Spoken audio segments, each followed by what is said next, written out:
Derivatives trading involves substantial risk of loss.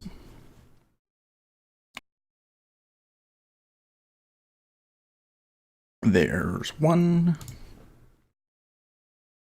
Oh, we want interest rates, yes. For some reason, I thought it said rats something. I'm like, what? I don't belong to some channel about rats.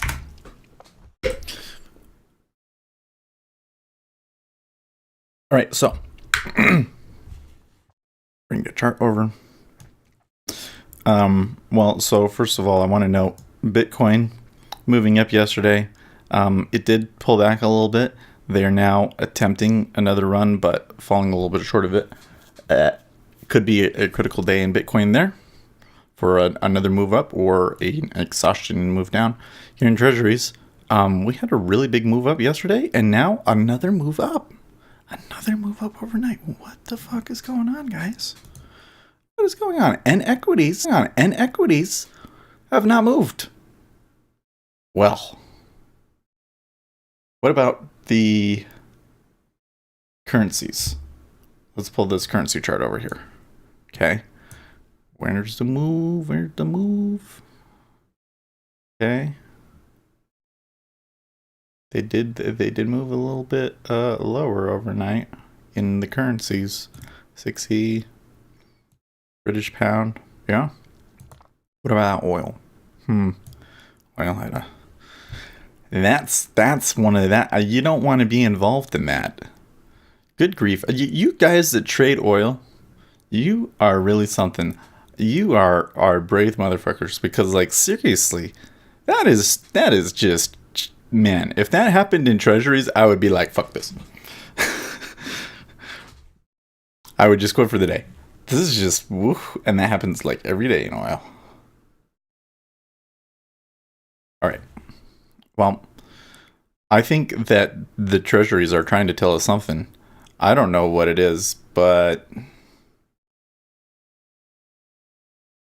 that's pretty crazy.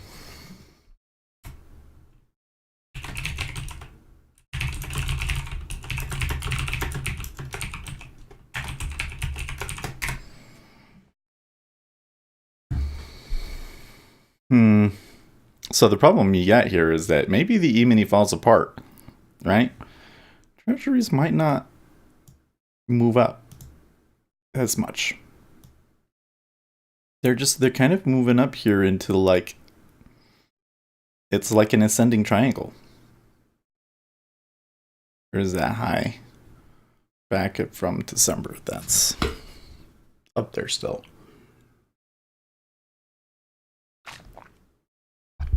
I don't know.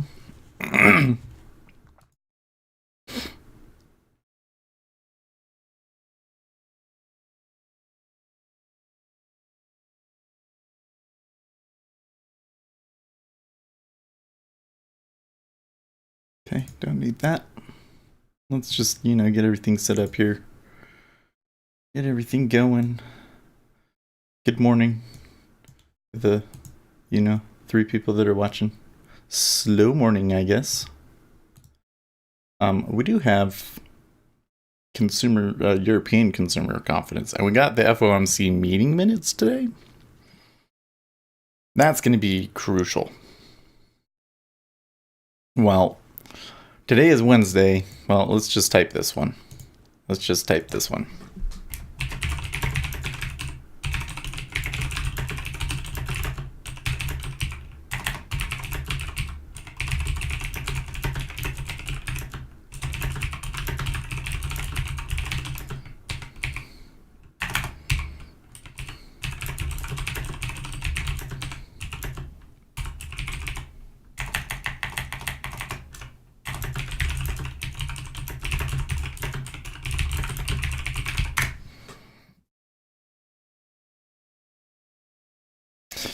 Yeah, so we have Wednesday, which tends to see a little bit more volatility, but we also have FOMC meeting minutes, and we also have a no news.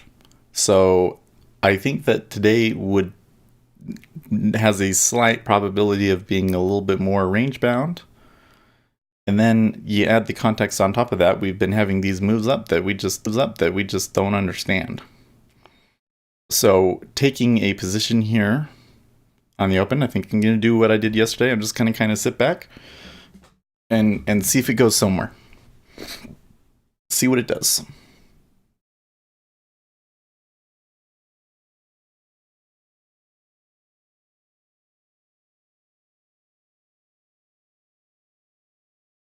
You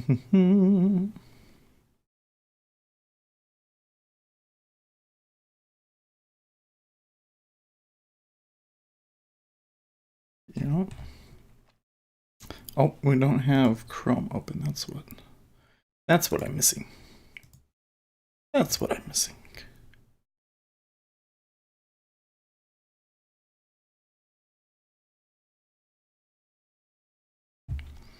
There we go. Just put this over here.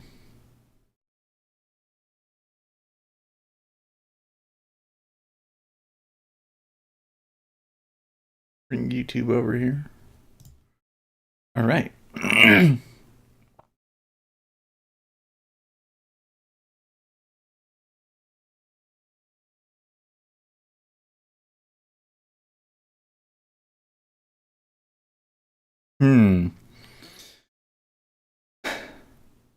The main event comes at 19, so we're talking about the news. Due to poor weather in Washington, the lockup has been canceled, so the minutes will be released online with headlines trickling up. That will make for a more disjointed release, but overall, I don't see much FX risk.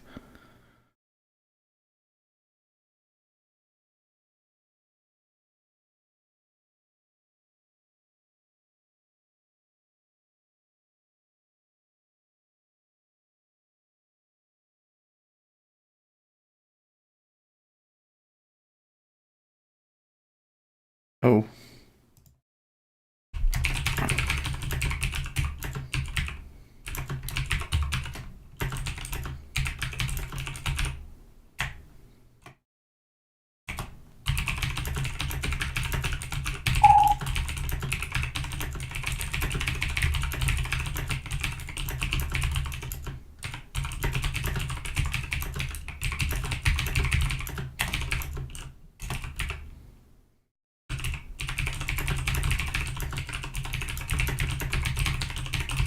Well, that's going to be a mess.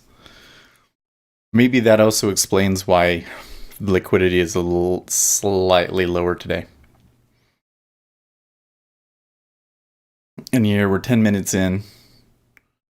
We've rotated around this 09.5, which is not where you would expect to see it go, and not a ton of volume either. So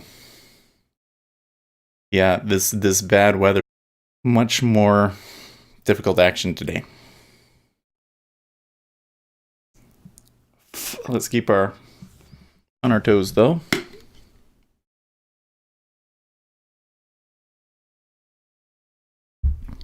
So that's a good thing to keep in mind. I should just have like a, like the weather. What's the what is it actually doing over there out east?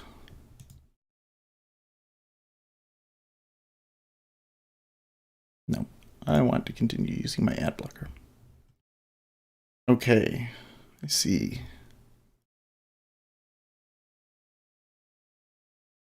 Winter storm Petra will bring snow and ice to parts of the Midwest and East on Wednesday. Poor travel conditions will slow commutes in many cities along its path. Petra brought snow to the west earlier this week. Yes, I remember that. It was quite a storm. Wasn't as nearly as bad as the last one.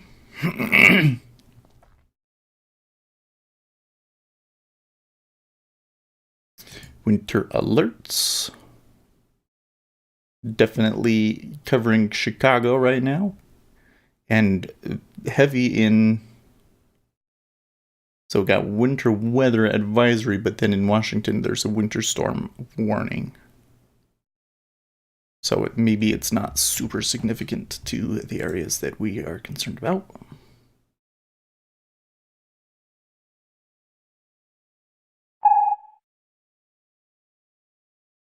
Hmm.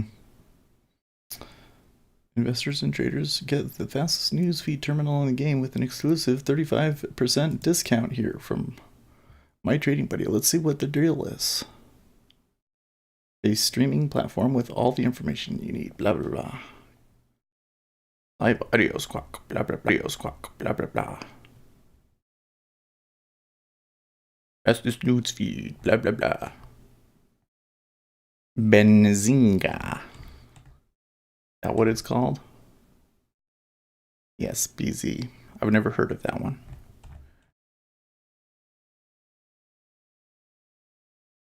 But how much is it? When you click the link, it doesn't.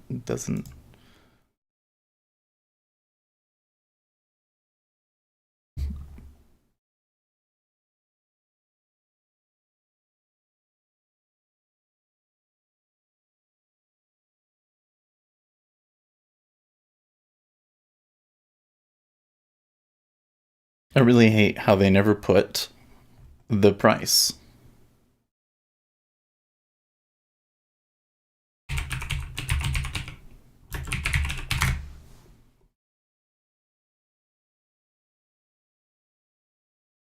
Basic, $100 a month.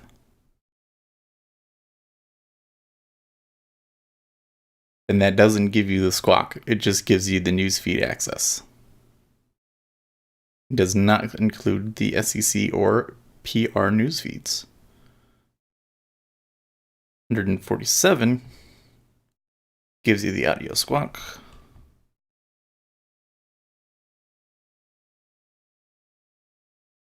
I just question if these services are really worth $100, $150 a month.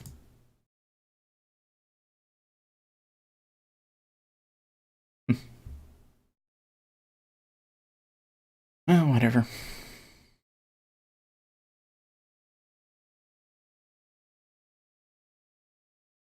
So nothing there. Reddit this morning is complaining that social media is going after Democrat candidates. Oh, you mean rumors are being spread about top presidential candidates on Twitter? I'm shocked.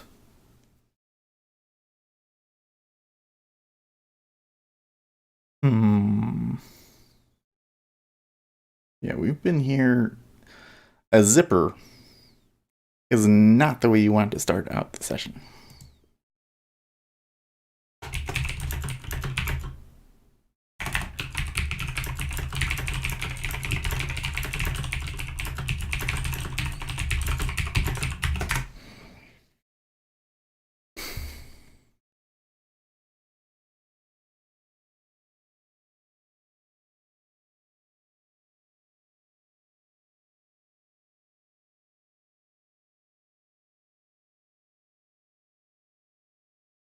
Hmm.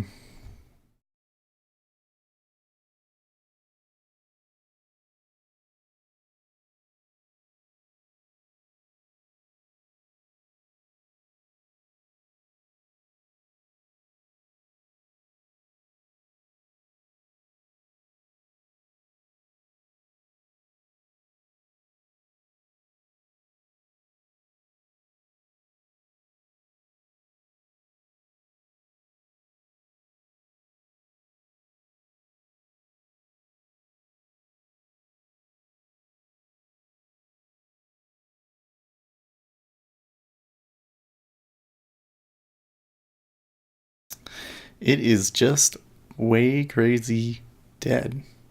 Okay, the 30 years actually ticking down.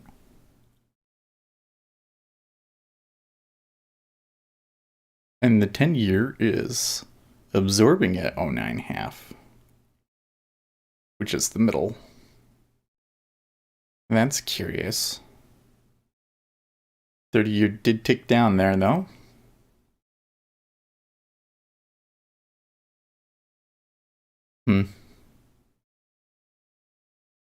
Back and forth there.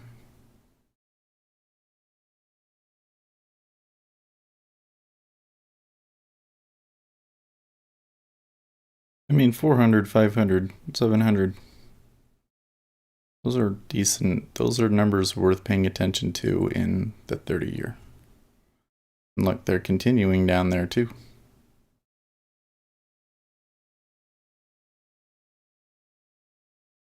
And they cause the 10 year to go offer at 09. Nobody's trading into 08.5. I think that they probably will, though.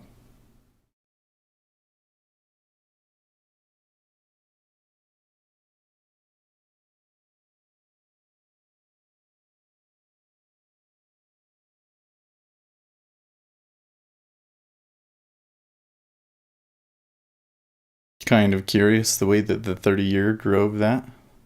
And you're getting flattening, actually. They moved down, but this one drove it and not these ones. So they got flattening from it. Curious.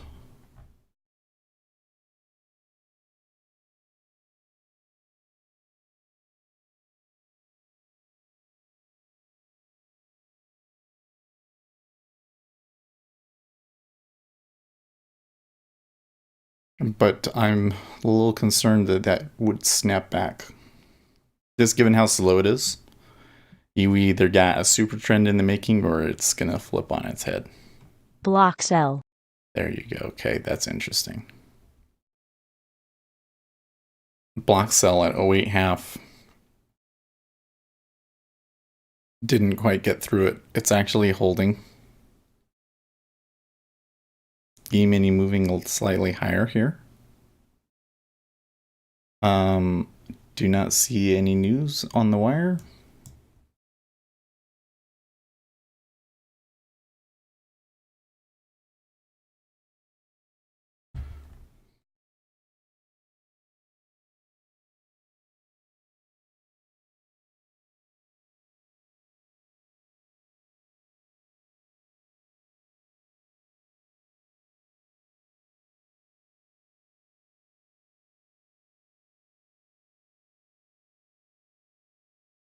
It's still not staying off for at 08.5. That's super interesting. So a move down, almost completely driven by the 30 year.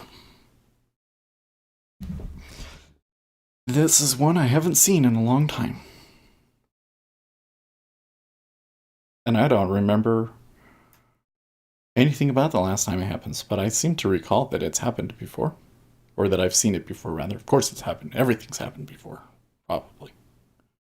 Probably every kind of bizarre thing that you would see in order flow. There are probably very few things that haven't happened.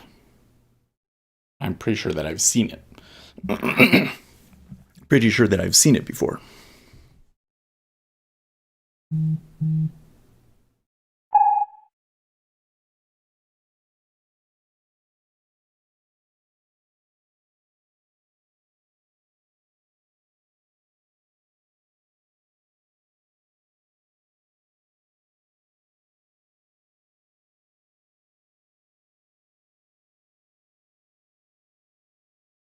That's John Notes here. Yup. What does he say? Futures little unchanged. Oil prices fell. If price cannot extend beyond 146.05, we could see a retracement to yesterday's TPOC in the 146.15 area. Well, that's still a ways down there, but big but. So 9 has gone bid. They have retraced at least 2 ticks in the CV. Possibly coming back. Let's see how far it's able to come back, and we might get a short here.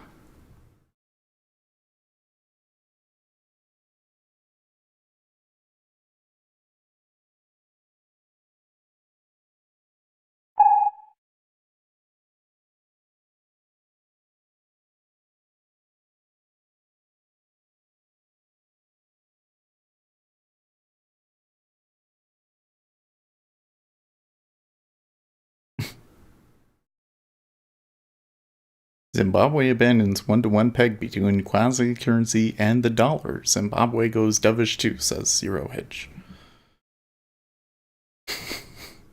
They've always got interesting comments on the market.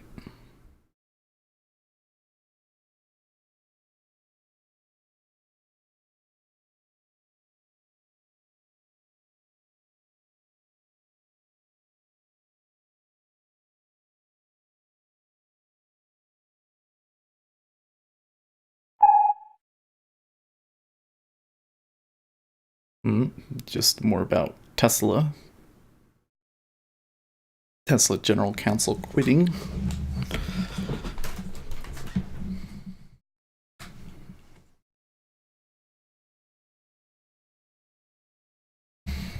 Yeah.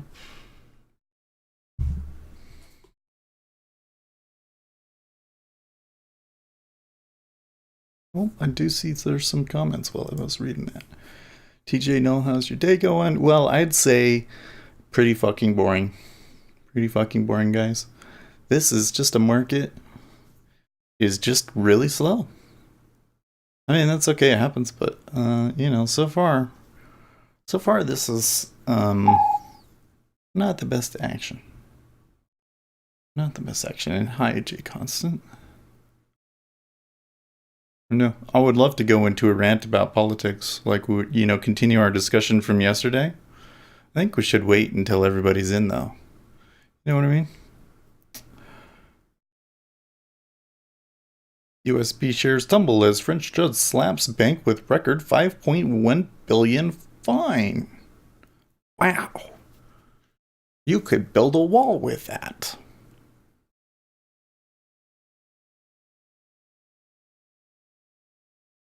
That's like a wall and a half.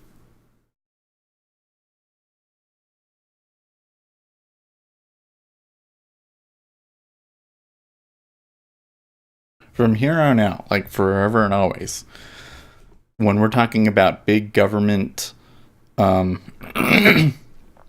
fines or just money, like billions of dollars, always going to be thinking walls. How many walls is that? It's a wall and a half. It's a lot of money. Or fine. But then, relatively speaking, you think about the size of the government's budget and the amount of money that these companies make, and a wall is actually not a lot, is it? I think they could have trouble getting above 09.5 here. Yep. Well, that's interesting. But somebody's still absorbing at 09. 7K, in fact.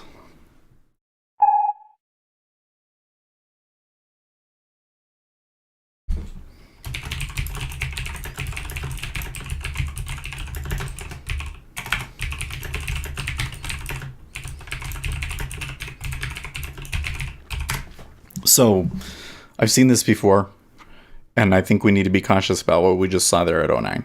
Because the action has been so slow so far. Let me talk into the microphone. The action has been so slow so far. And honestly, this move that we had that's down has been driven almost completely by the 30-year. Granted, there's enough volume, and I think we should pay heed to it, but it's just unusual that it was driven completely by the 30-year. And so when that happens, you tend to start seeing a lot of icebergs because that's the only way that big traders can get filled. So seeing the 7K there trade at 09 might not be a big deal, and you might start to see a lot of icebergs both ways all over the place, and it could be really confusing sometimes. So you kind of have to, if that's what's happening, we might have to just turn those out.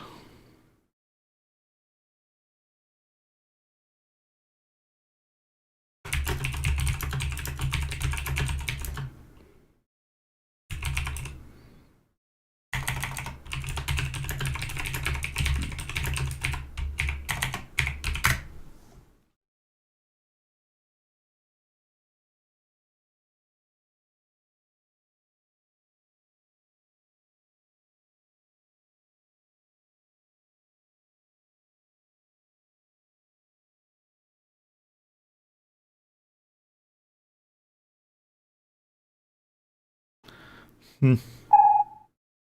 Oh, nine. Going off her again.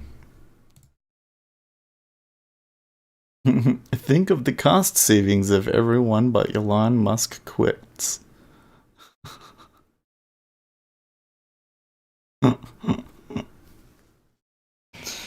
Man, that's a tweet that you could take a picture of and go and post to Wall Street Bets.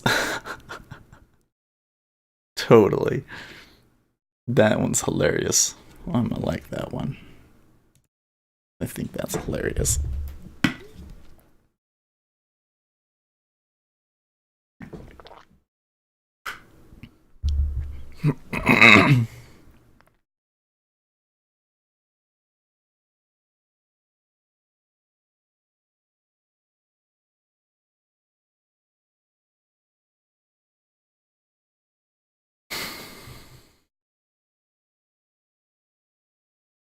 So here you can kind of see almost exactly what I'm talking about. We did end up trading through the 7K iceberg on the bid at 090 in the 10 year. And now they are buying back into 090, and there is about 2,000 that have been absorbed so far. And if they're able to actually push through and make that price go bid again, it's probably going to be at least 5.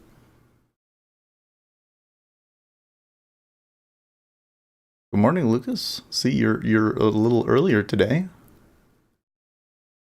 You gotta see. You need to be a time traveler, dude. Like, know if it's gonna be slow or fast, and adjust if you come in early or late, based on that. This makes for a difficult read. Are spreaders in play?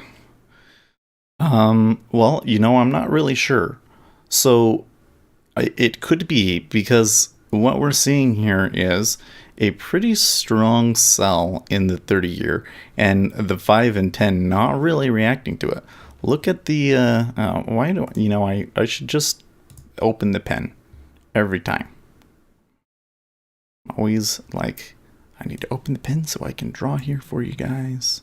Okay. See here? See that? So that is steepening. Sorry, did I say flattening earlier? It's steepening. Steepening, which by the way is bearish to the economy. And would tend overall when you steepen, generally speaking, interest rates go up. It's not always the case, but generally speaking, when we're steepening, interest rates tend to be going up. So this is when you see a bear steepener, I think is what we call it, which is when the Treasuries overall moved down, but we steepened. That is the opposite of what things tend to do. And it could be that this is going to flip up. It could be that this is about to flip up. The 30 year will come back to where it was, and the 5 and the 10 will go up to their highs like that. That's kind of what I'm watching. If we don't, and that could be why you see icebergs at 09. So for me, the difficult read is, do you sell 10-year hoping the longer term products will break lows, or do you buy hoping they will hold? See, it's impossible to know. That's a problem. Anytime that you see, you just got to think about it. Like anytime that you see something like that, we see the spread. Okay. There's always two possibilities. And you already listed them out, right? One of them is that the 30 year breaks down, we push lower. And if that happened, we're probably going down to this 16 down here. Probably coming down to 16. Right. Don't need that big of a circle. Probably going down to 16. In ZN, it would be... in ZN, it would probably be 08. 08 to 07 half. Somewhere in here. Could totally see that, though. What about in the 5 year? In the 5 year, it's at 21 half.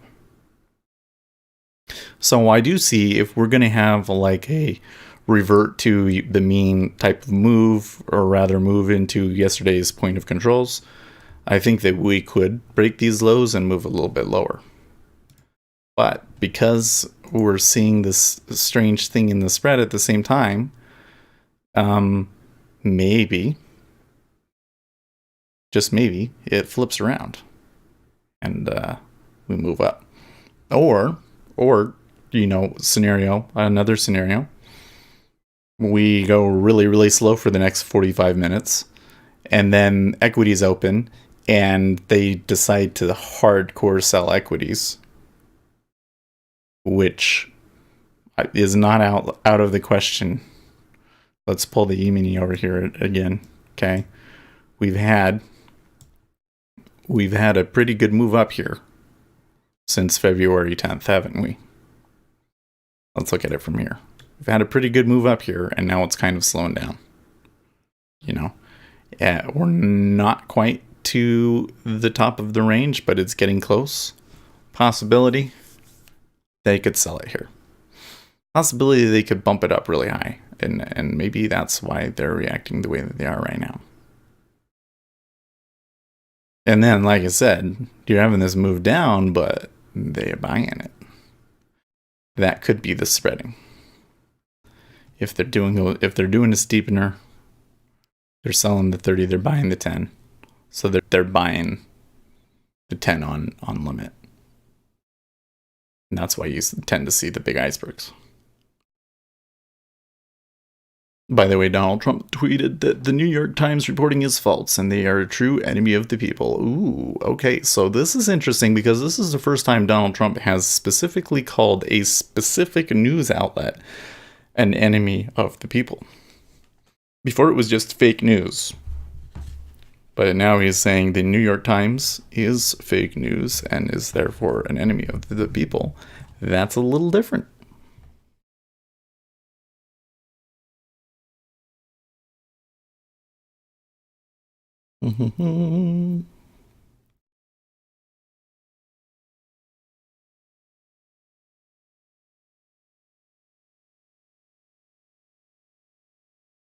It is a pretty decent, when you look at the spread, though. See, that's like a potential push to up here. If it gets beyond that, then it could start to get really wild.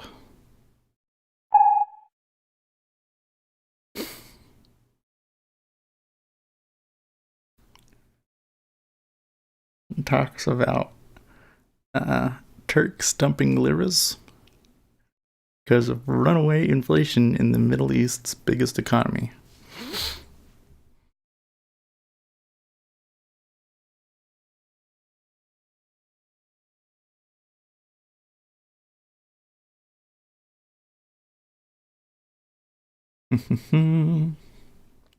I don't live there, but since I began trading, I have to read some US news and became aware of this girl AOC. Her proposals seem really dumb. Oh man.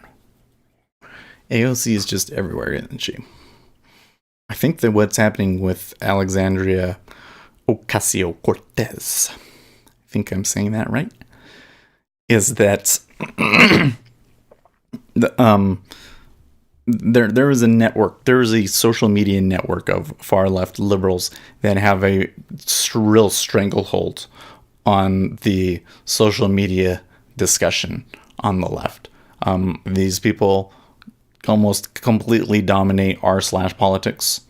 They're kind of Alexandria occasional cortex. Ocasio-Cortez. Cortez, you get to rule the R. Anyways, and they decided at some point that she was their person. And so they push her on the social media really hard, right? At the same time, everybody on the right is going like, oh, hey, this OAC girl or AOC girl is like causing a lot of ruckus. we should talk about her because our viewers seem to love hearing people make fun of her. And so they're talking about her kind of for the same reasons that CNN talked about Donald Trump so much at the beginning of his presidential run, right? Because they thought that he didn't have a chance, and it was like, you know, it was revenue, you know? They didn't think he was a good politician. At the time, they didn't think that he was going to win. But they knew that if they talked about Donald Trump, that they were going to get a lot of views in the news. And so they talked about him a lot. And that's what's happening with AOC in right-wing presses. They're talking about her a lot because of this. And I think that furthermore, that there was always kind of a setup coming, like really for the past two to 3 years here. When Bernie Sanders did so well in the Democrat primary, everybody knew that, you know, when 2020 came along, that he would be one of the front runners and that socialism was going to be a prominent part of the Democrat platform because of his popularity. And AOC kind of provides like the perfect foil for them. You know what I mean? And I do have to say some of her proposals. I mean, the thing is with like the Green New Deal is that you really can't even consider it a proposal, right? It is like a theory crafting document. It's kind of more like, these are our principles and these are the things that we believe and that we would like to do. But it's not actually a realistic policy. Like, you know, for starters, it's not that, because there's no chance that Donald Trump would ever sign such legislation, right? It's like a play to the base sort of a thing.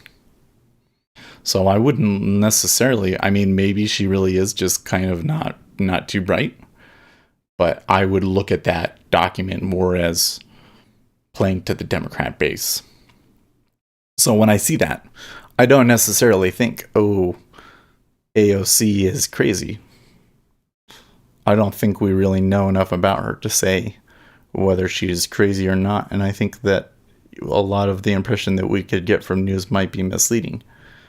Instead, what I say is, this is what the Democrat base wants to hear right now. And so that to me is crazy, right? So I'm thinking, no, the Democrat Party has become crazy. They're a big part of their base. I don't think that it's everybody, but I think that it's probably 30 to 55% of the Democrat base have completely lost their mind. Completely lost their mind. ES Red, don't despair. It's only a few hours until Trump tweets that trade talks are going well. Yeah, right? Analysts aren't expecting much from the account of January's ECB Governing Council meeting, but it could supply context about growth concerns and any plans for long-term bank loans. Euro USD, read our live squawk preview of tomorrow's release here. So that's tomorrow. There was a poll in New York City, and it turns out they wanted to deal with Amazon, so she kind of screwed them. Oh, totally. There's this thing, I've been running into this on my Facebook feed, is people come in and they say, oh, you know, all of this corporate welfare, we're giving these companies tax breaks. No, that's not how it works. It's not corporate welfare when it's money that doesn't even exist yet, right?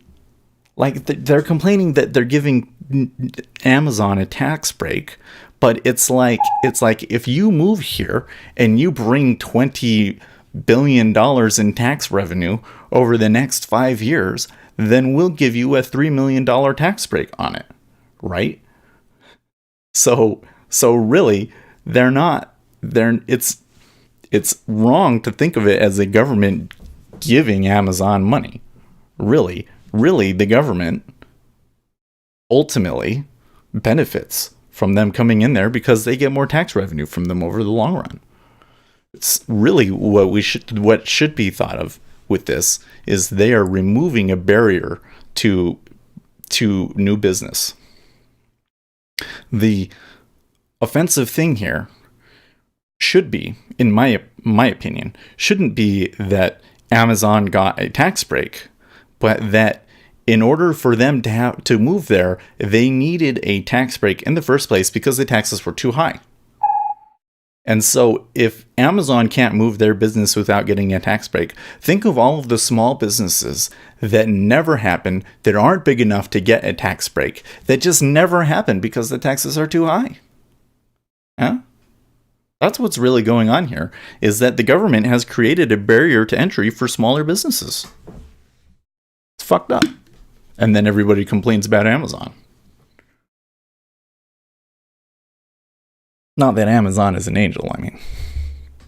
Some of the working conditions that I've read about at Amazon sound pretty shit.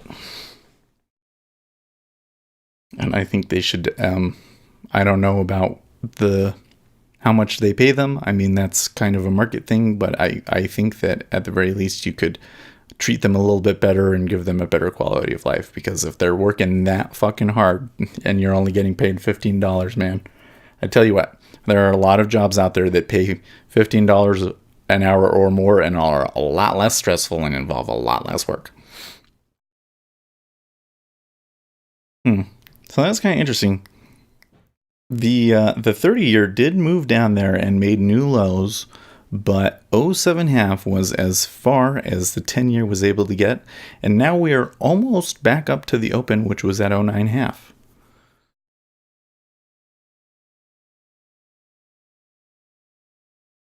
And we could move up. I'd say that the level 2 still looks a little bearish. So I'm still kind of on the fence. And it's been so slow even here at 703 that I just don't think that I want to get involved. I'm tempted, like I really would love to trade right now. But this just doesn't look like action that I can predict, can make a call on, you know? Anyways, you're right though. Like the Amazon leaving New York, every person in America that actually understands what's going on, okay?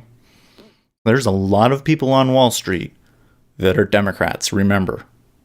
Remember, most of Wall Street are Democrats. It's just the Republicans that are rich tend to donate more. But the majority of them are Democrats, of course they are, because they live in Chicago and New York. You really think that everybody in Chicago and New York, except for the investment bankers, are Democrat? No, they're almost all Democrats, right? Then those people are looking at this and they're saying, okay, that's not right. Because they're involved in these sorts of things. They know what goes on, and they know what they're being told by people in the Democrat Party right now is wrong and is not good for America and a strong economy. They know it is. And at some point, they're going to stand up and they're going to say enough. Like, we actually want to win this election, and we actually do care about this country, and we actually do want to be prosperous in the future, and we don't want socialism, and they're going to try and take the party back, and there's going to be a very bloody Democrat Party civil war in this upcoming Democratic primary, and I do not know who's going to win. It is going to be so entertaining. It is going to be so entertaining. I was just reading today unsubstantiated rumors, right? So the guys on the Donald subreddit think that the media is intentionally suppressing information about Joe Biden committing sexual assaults.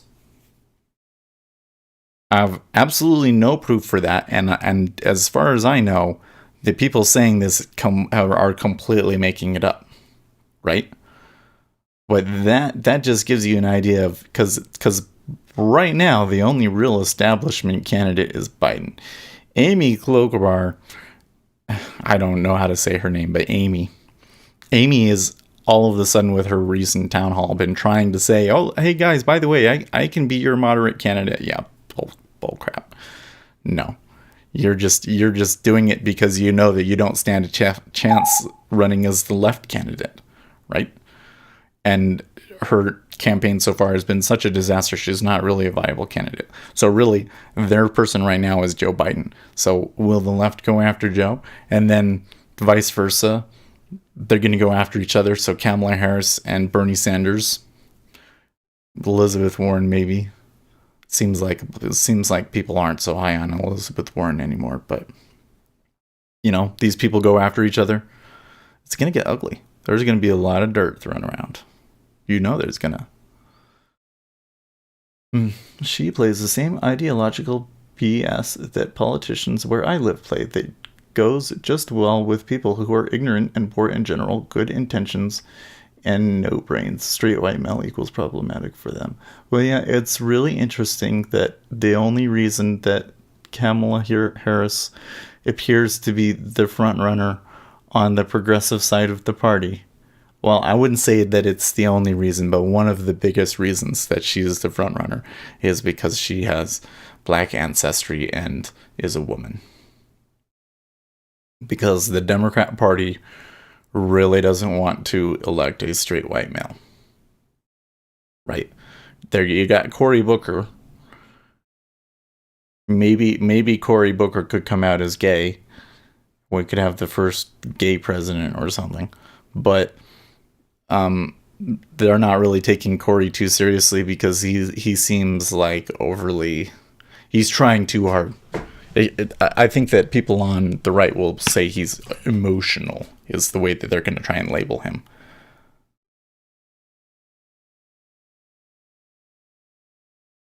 The left have the only candidates who have racially driven policy ideas right now. That shit's terrifying. I don't know. Here's the problem with the racially based motivated politics. If somebody was racist, if a politician was racist, he's not going to say it, right? It's just like this thing with Donald Trump. They say Donald Trump is a racist president. How do you know that? Can you read his mind? You don't know that. You could say he's done and said some things that some may interpret as racially insensitive, which in and of itself you could say is a problem. Like, we should try to be sensitive to certain people, in fairness. There's a limit, but there are places where we can try to be accommodating to people. But we can't read his mind, so we don't know if he's doing that just because he's dumb, or he didn't think, or he doesn't think that it matters, or he thought that something else mattered more than that, or if he did it because he really is racist.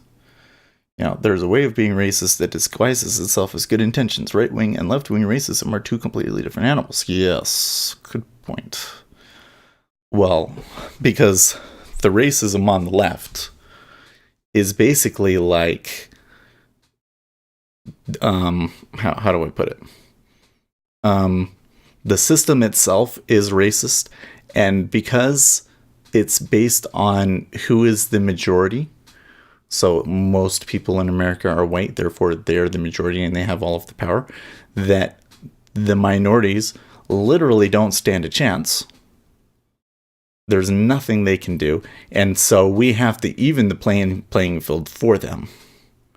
And so we have to give them stuff because they can't do it themselves. Yeah, I think I'm just reading these other comments. I think Uzi's that was kind of the thing that Uzi was going down. Yeah. The problem with that kind of an ideology is that it only gets you so far, right? It's just like, you can see it with Obama, right? Obama, he didn't push that when he was seeking election. But after he got elected, that definitely happened, right? This the whole Black Lives Matter movement and all of that stuff started under Obama. And where did it get them? Nowhere. They lost the next election. Probably one of the most stunning defeats of a party. When Donald Trump won. Probably one of the most stunning defeats of a party ever, you know? Republicans controlled a strong majority in the House. It was even in the Senate, and they had, you know, it was a pretty strong victory for him in relatively, even though he did lose the popular vote. So yes, that strategy didn't get you too far. Some of them use their own definition. Well, yeah, but that's kind of where you have to don't let my friend, when we were in high school, he had a phrase that he really liked, and I picked it up, and I really really like it too, and it is, don't let words get in the way of communication. Right? Okay. If you want to define racism as that it has to be systemic and executed over and over again over time, fine. Then we use a different word. Discrimination. Somebody discriminated against you in that one particular instance because of your skin color. Can white people be discriminated against? Absolutely. Is it that common? I don't know. There's no real way for me to know. I've certainly seen it before. Not myself, but I've certainly seen it before.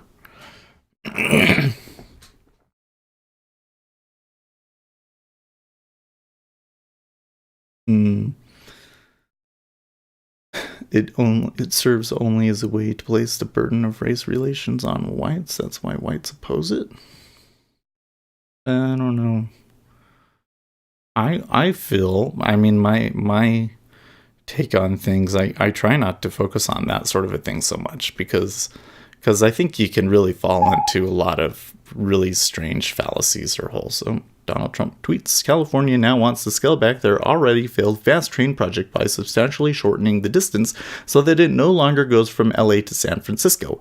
A different deal and record cost overruns send the federal government back the billions of dollars wasted. Fighting over this California thing again.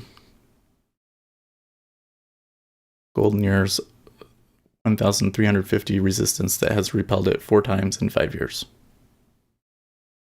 Yes, that resistance has been there for a long time, hasn't it? Bitcoin did fall down a little bit. The idea that whites bear all the responsibility for the upward mobility of minorities. Okay, yeah, so that's where I was kind of like,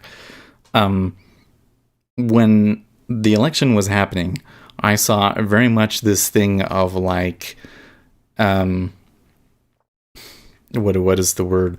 Like, there was a lot of white people that were concerned about like white genocide and things like that, which, obviously there are some people out there that would like to do that sort of a thing, but I don't think that we're in any danger of that happening anytime soon. And I think that when you're fighting against that particular idea and you're agitated about that particular idea, that you can like really fall into a lot of other problems. And so I think the better thing to think of is to just go into, what do we know that works? Give people freedom, give people economic opportunity, and they will build themselves up. And we're already seeing that. Like, some of the changes that they've made, some of the regulatory burdens that they've lifted have allowed people, particularly African Americans, to create new businesses. And they're now making more money than they ever have before through entrepreneurship. That's where the focus should be. You can just kind of like, if other people want to talk about race and all, like, let them do that, because they're going to lose to things that actually work. Success works in politics, right? The greatest irony is that these concepts have their origins in the minds of women. I don't know if that's true, but that is an interesting thought that I would maybe look into a little bit. there's definitely like the whole idea of intersectionality has become very um, prominent. And I don't really know all of the little details about who came up with what and the history of the ideology, but I think that that was kind of where all that stuff started from, isn't it? But that's one of the things that always bothered me about the Donald Trump side of the Republican Party.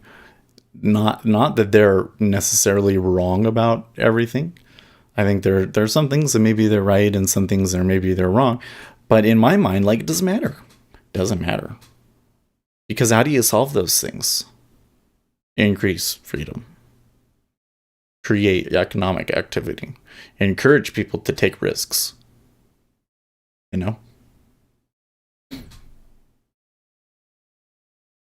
And you can let other people stay focused on this other stuff. And if they stay focused on this other stuff, they're just going to stay there. It's just like all you guys out there, if you're a straight white male and you don't feel like life is going too well for you, you work in an industry that is going away, or is making less money because of globalization and things like that, you can sit down and you can get mad and you can say, "Oh, it's all the Democrats'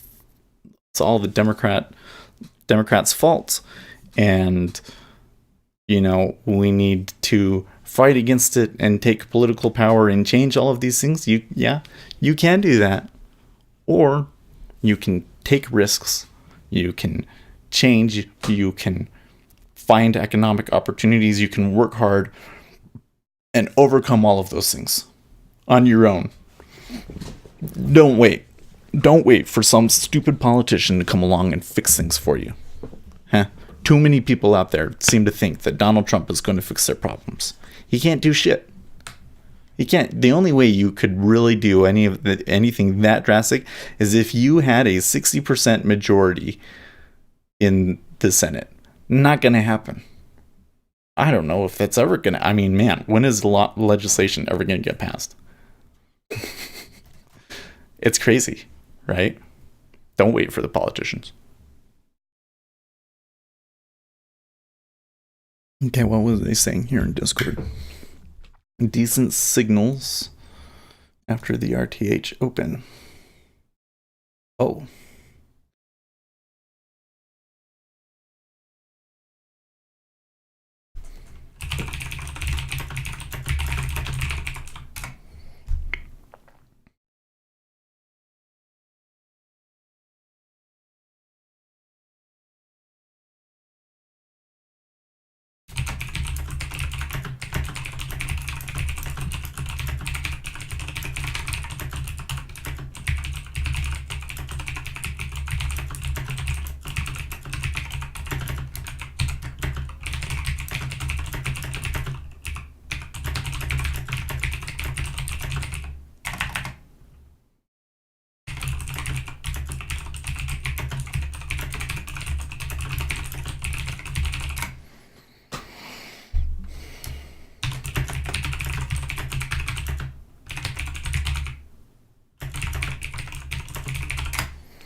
I've been helping John program a strategy.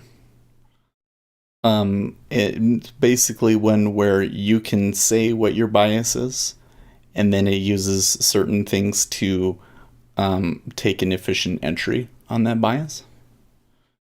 And it's been giving you shorts, and he's got what you got. He's got some good stuff.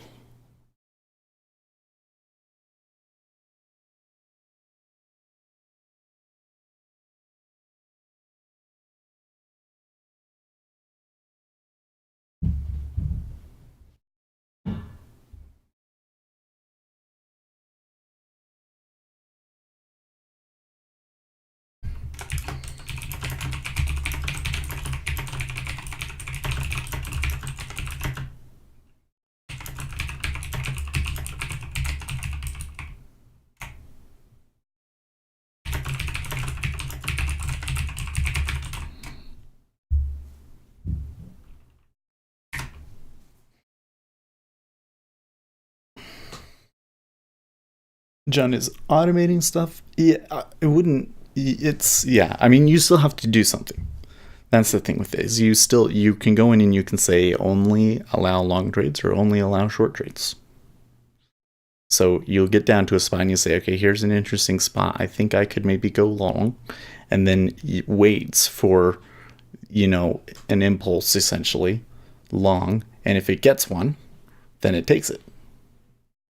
So you still kind of have to identify the spot and the direction and everything, but it helps you, like, you get that sort of a thing where it's like we're sitting here and then all of a sudden there's some sort of what I'm going to call an impulse. I'm not going to go into what technically defines an impulse, but it kind of, you'll get an impulse and it's like at that moment you're like, okay, that was definitely like I wanted to be long there, but I was too slow and I missed it. I wasn't able to take it the edge or something like that.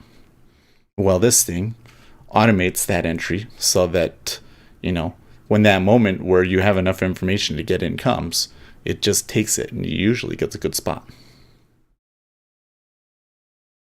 And so John is just pointing out that the changes that we made to it on Monday, because there was a couple of bugs and we fixed them. And he's just pointing out that it's been giving short signals at all of the good spots on the ZB for us to push down.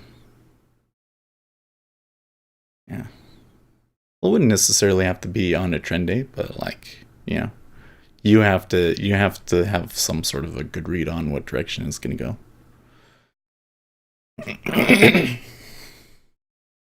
Otherwise, if you took, like, the thing is it generates signals, but like if you took every signal that it generated, you would lose too much money in commissions to be profitable. So you still have to use your everything else. So here's another iceberg at 07.5, but good chance that they just go through it because of it could just be because of the spreading. But that's the problem in my head is that if we're steepening, it's really hard to go. Let me put it this way: it's really hard to go short in the 10-year when we're steepening.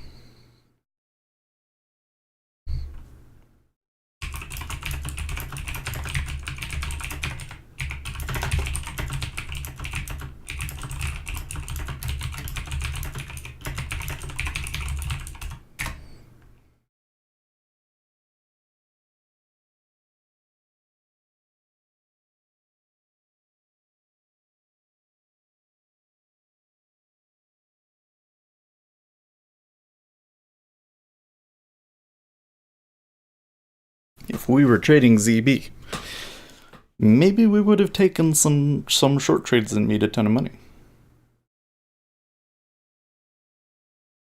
Maybe 8, 10 ticks. That's a lot of money. 310 bucks. That's how much that is. But we're in the 10-year, so it's kind of, you wait and see. Maybe the E-mini sells and we get a move up, and it could be pretty strong. So if you want to learn to code with NinjaTrader 8, you want to learn C#.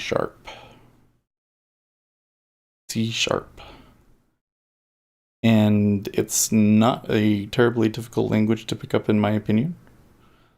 There's a lot of good beginner resources on it, and really you just download Visual Studio and you just start doing stuff. And the thing with NinjaTrader is that you would be surprised how far you can get by just looking at code that is already out there and modifying that and taking pieces together and figuring things out.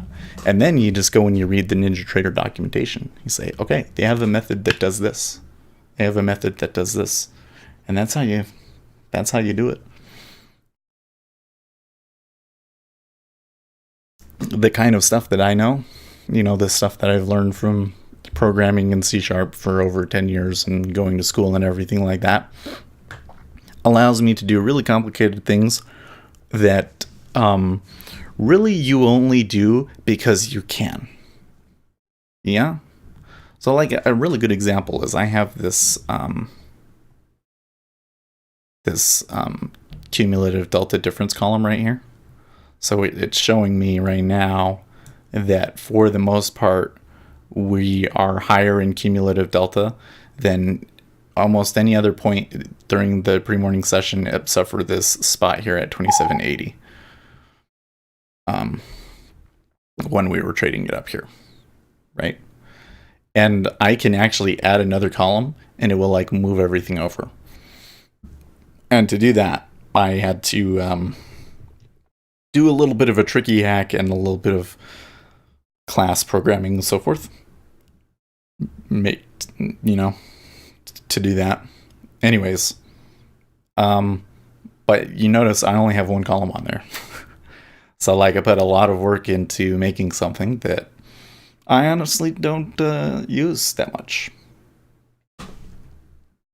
So those are the sorts of things that you can do. I am trying to make it, we got this strategy thing. Like when we do the strategy, it actually adds a drop-down box up here. So that's kind of, but there's a problem with it. Like if the strategy changes, like if you want the strategy to turn it off for you, then the drop-down box doesn't change. And there's some problems with the way that NinjaTrader does their forms that is making that hard for me to figure out the correct way to do it. So they're not giving me access to all of the data that I need. Well, maybe they are. Maybe they are, but I just don't know it yet.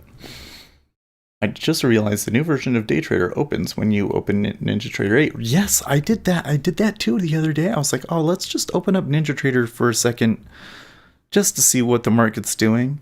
And then DayTrader was open. I'm like, what the fuck? I did not click that link. And I did it again to confirm to myself that that's what was really going on. And yeah. Yeah. So it automatically opens up NinjaTrader 8. You know, that's something that we should do. I really want to fix John's strategy. I think we still need to fix the drop down, but it is really cool, and it's something that I think at some point we might give people access to. So I want to get that working, but after I get that working, we really need to make something that automatically exports key levels for you.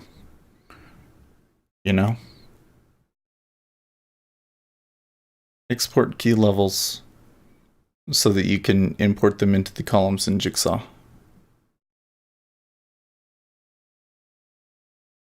Because that seems like a really cool feature, and it seems like that's something where somebody could just make one indicator that gives you almost everything that you would ever want, and is flexible enough for you to add more to it if you wanted to, and then it would just be done. And then frankly, Jigsaw could bundle that with their product and let it do that. The indicator, they would include an indicator that would pull out the key levels, and then you would just have to add it to like your maybe your market analyzer and specify which things you actually want to get exported. Yeah, that's what I'm talking about. Is like we have the feature that will import it from Excel, right? So what we need to do is we need to write an indicator that will export it to Excel for you. And that has all of the key levels that you would want.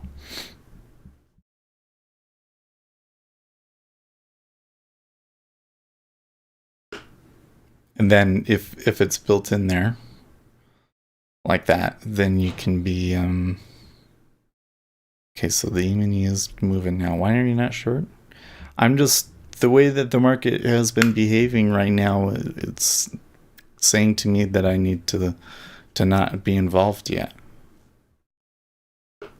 Yeah. See, because right now you have to like you have to like you have to go into Jigsaw and tell it to export it, and then you have to go into day trader and you have to like explicitly import it, right?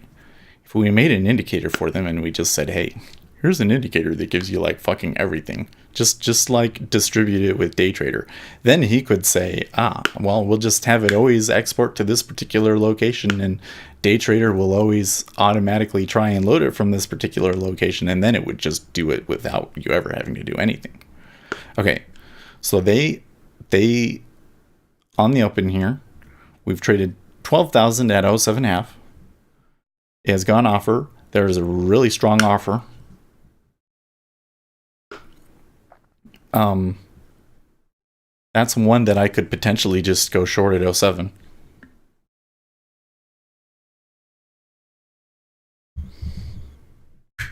I suppose you could go like that.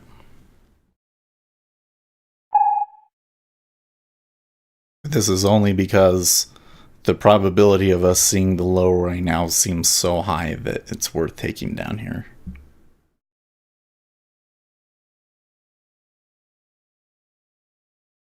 We gotta be careful because it's still the first 5 minutes of the equities open where there's quite a bit of fighting back and forth, and the E-mini has not quite.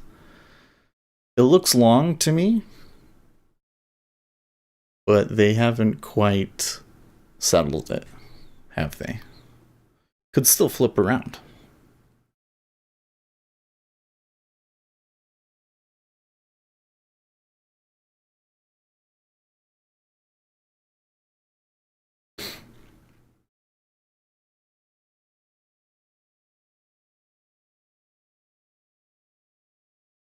I have to say, after an hour, only getting really 4 ticks down is not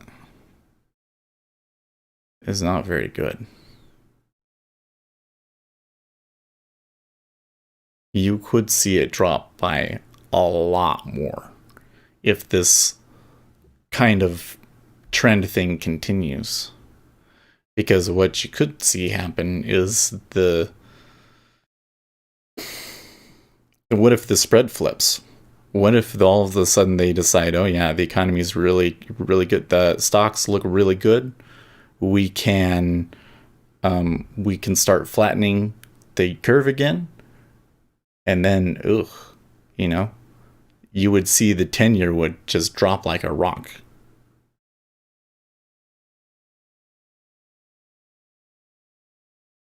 ZB was a better trade today, yes, for sure, because we've been flattening but moving down, and so the instrument that you're going to get more distance on is the ZB because of that. Right? Sorry, flattening. I said flattening. We're steepening. Steepening means buy the 10, sell the 30. Flattening means sell the 10, buy the 30.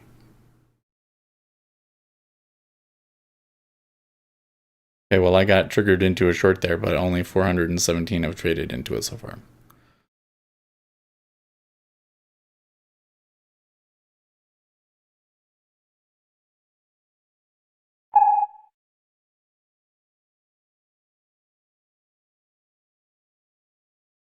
USD JPY consolidates after run higher in the Asian session.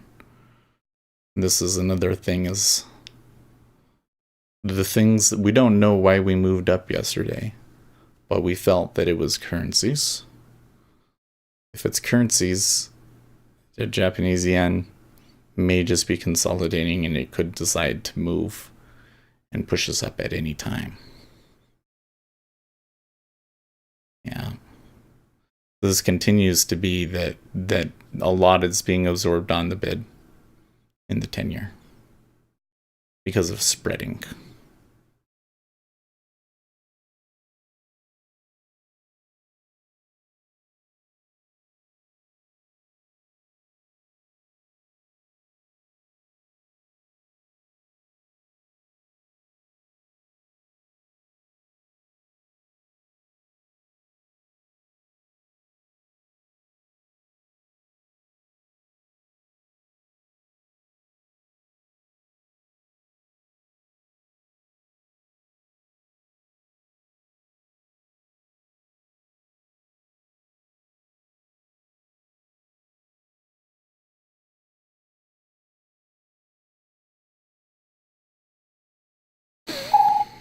Okay,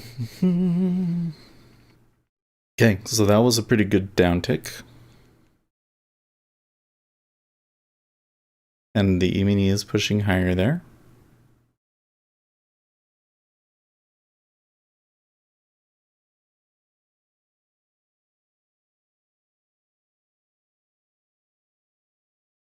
Okay, well, I guess maybe it is possible that I could have gotten involved earlier. Like maybe when it came back up to the VWAP. But I still feel that because of the way that the spread is going, because we might not get a ton out of this trade. Let's see what happens.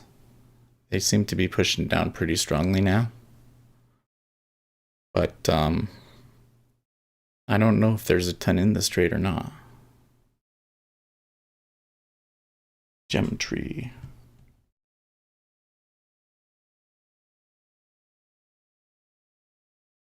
Taking a short position in PA.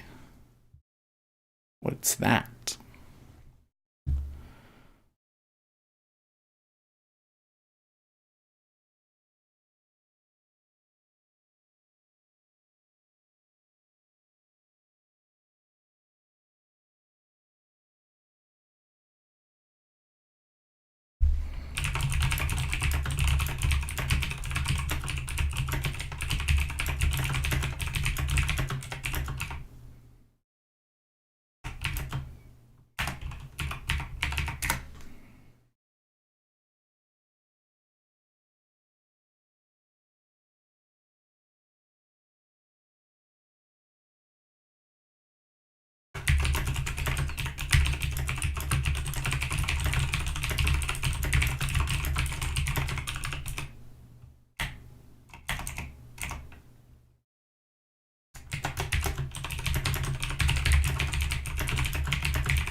I don't know. I don't know. That's a lot of size at '06. I'm not so sure that they're just going to go straight through it right away. Even though the offer looks pretty good and they've absorbed a lot on the offer. There was an odd sell there in the E-mini.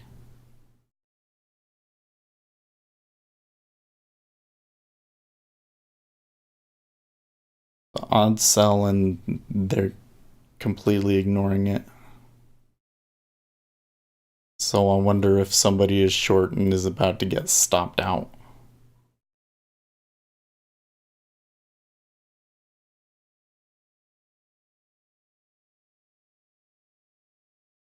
Hmm.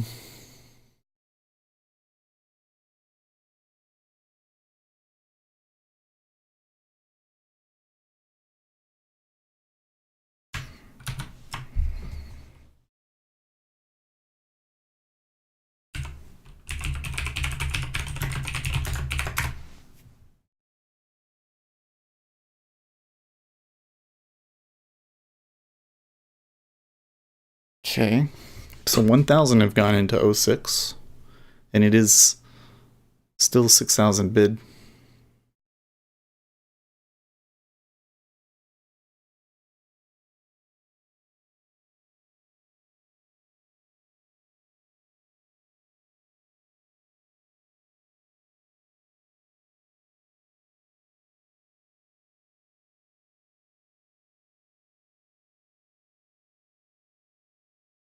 Ooh boy. It would not take much to push it over the edge here.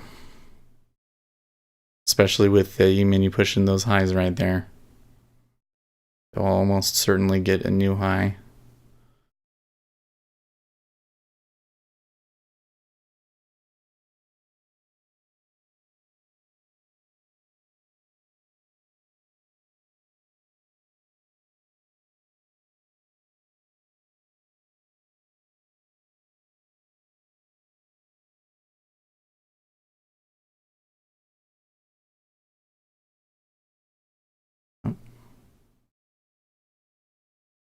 Well, they're hitting into a little bit of resistance there.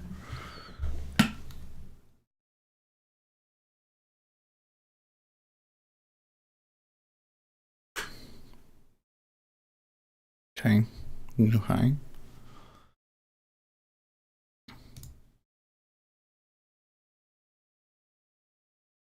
Another 500 or so hit in. And there's a lot on the offer. So we have a potential level break set up. Potential level break set up here.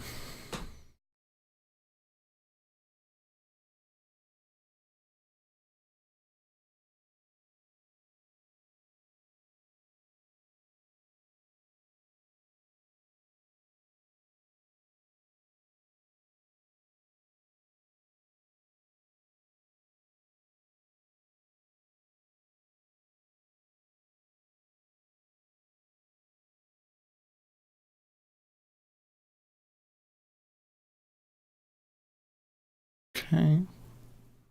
A little bit more significant of a pullback in ES. And some big bubbles. Cumulative delta selling.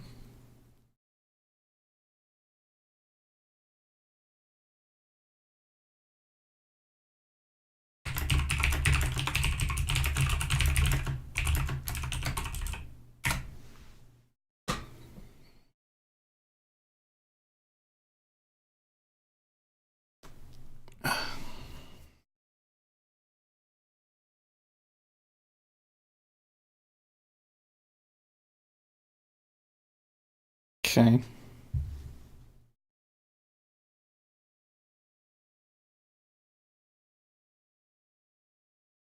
So that was a pretty strong uptick.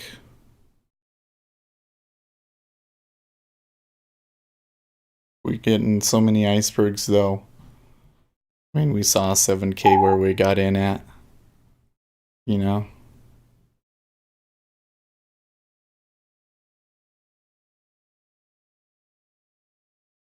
I don't know about this.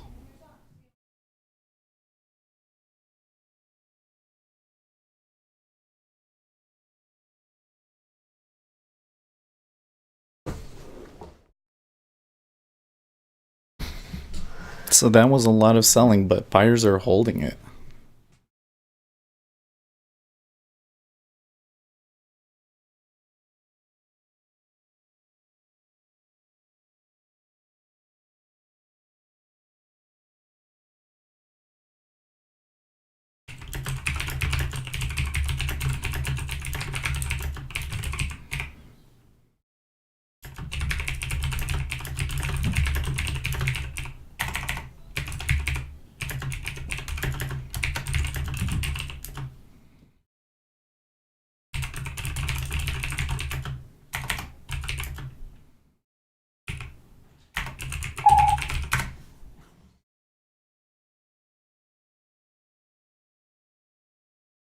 The lost war market strength is a chance to sell, says Zero Edge. Okay, so that 06 half is getting strong again. And equities are going down. I think I'm going to scratch this. Yep, I'm going to scratch this. Still going to see if I get filled at 06 half.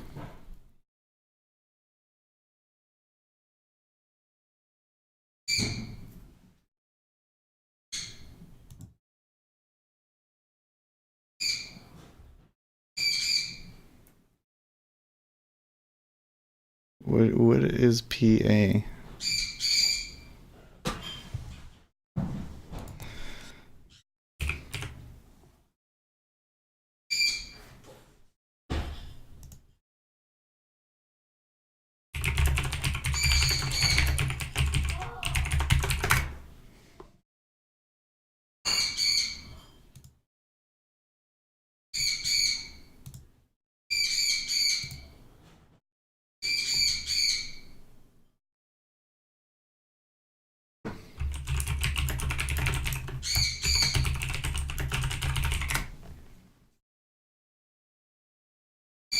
Ticked up without us.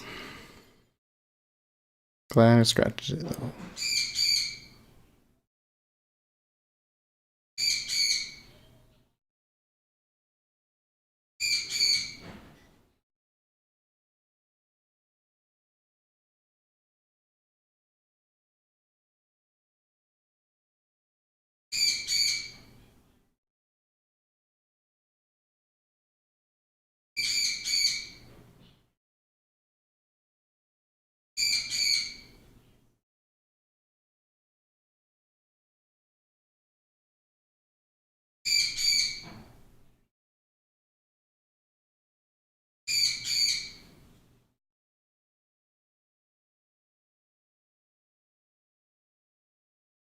Hmm.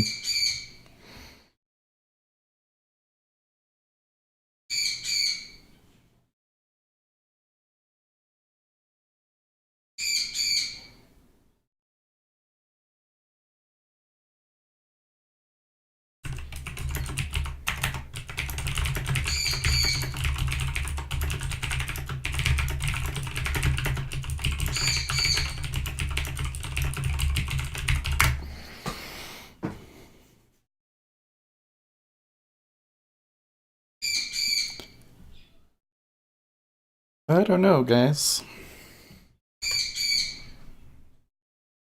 Decent amount of selling there, but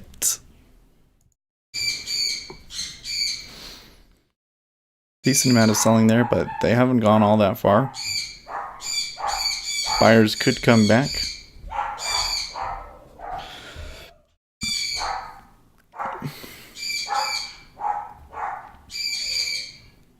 Oh, 7-0 just didn't have quite the momentum that we needed.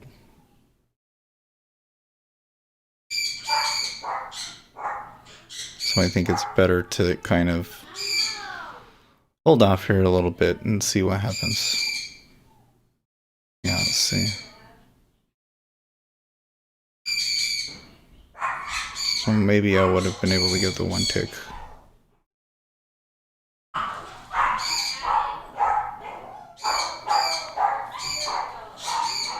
But this 07, this 06 is... it's a little thick. We'd need to be able to get a little bit further away from it to go short.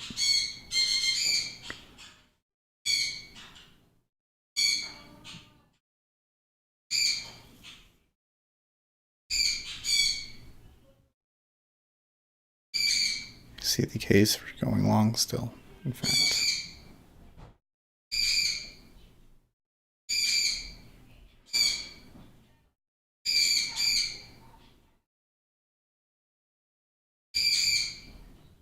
I'm a little split because I want to think about going long.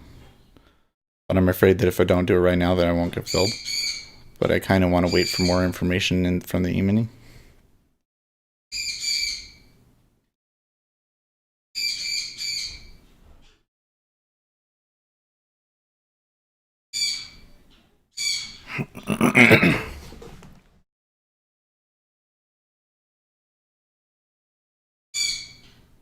Yeah, see, this is dangerous.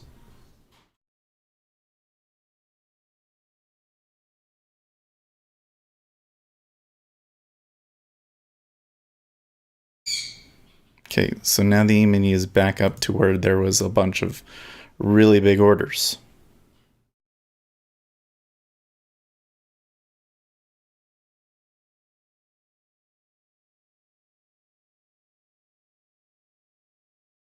So this is the spot that I'm talking about where I'm like, I would like more information.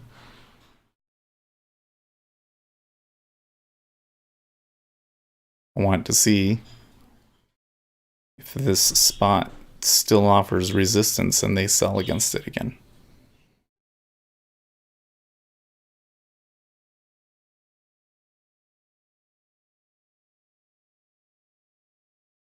Interesting.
Hmm.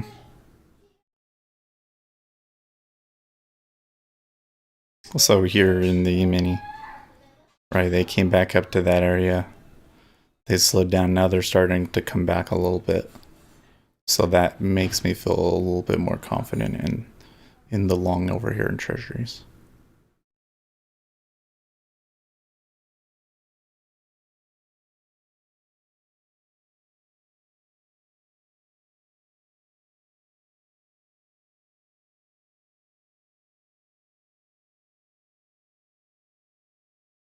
Now if it starts selling, you're going to see that though that second order at 065 isn't going to get filled.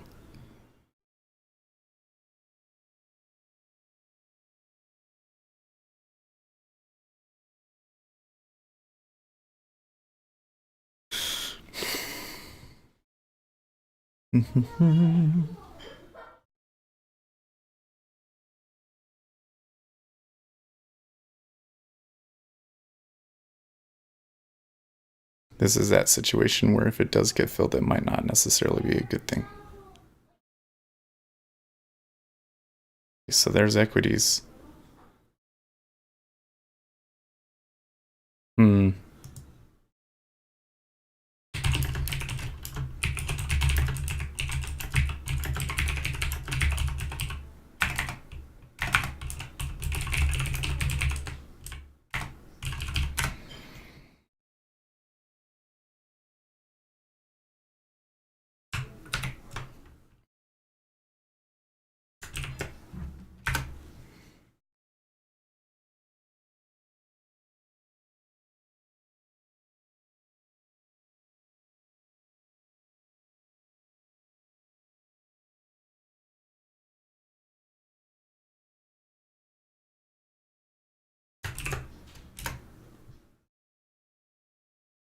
Okay. So they had a little bit of an impulse higher and it came back.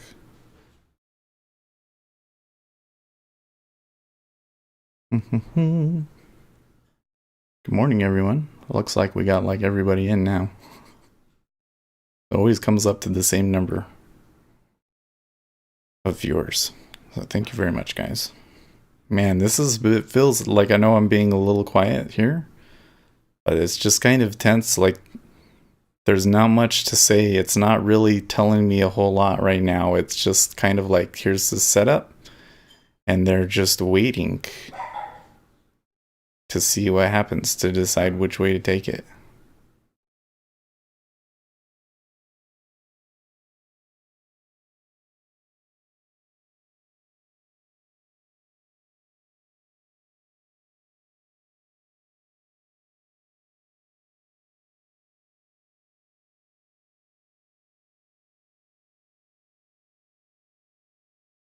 It's curious though that when the E-mini moves up there, that the treasuries aren't like too excited about it.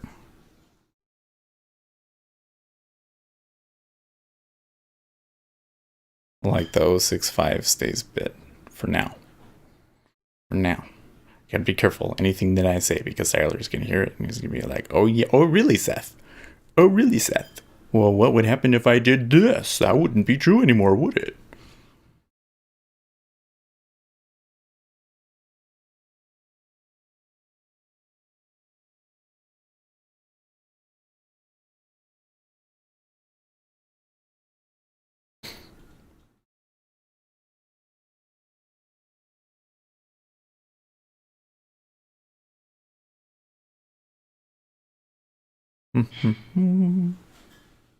See, they came back up here. We're at the high, but look, it's flattening off and it's a lower cumulative delta than the last peak. So buying is weak. Market buying is weak and market selling is strong. And if market sellers are able to take control of things again, they're probably going to be able to break past this low down here at like 1778. Sorry, 2728, not 17. 17, that's ridiculous. It's not 2008.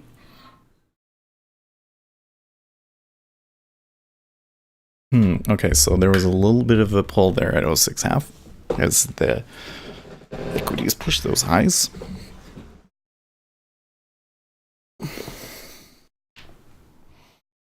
They're kind of starting to look like they're going to break the high.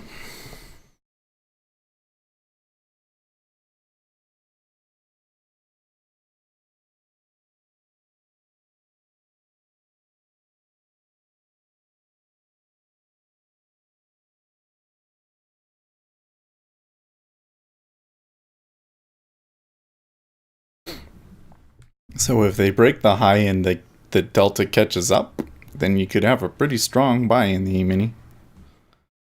Conversely, if it doesn't and it fails and it goes back down to the lows, you could get new lows and it could be a pretty strong move down in the E-mini. Lots of volume both ways in the 5-year.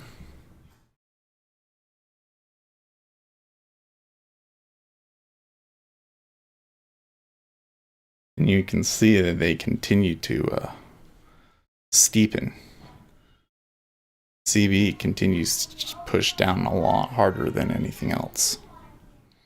Although ZB is definitely experiencing much more. It's pretty flat here. Like it's really curved and it's really slowing down here.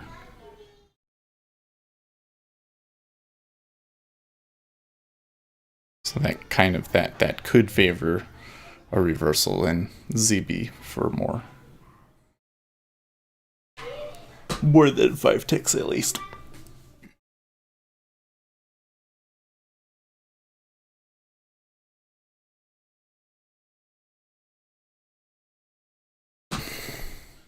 Okay. They cut somebody there.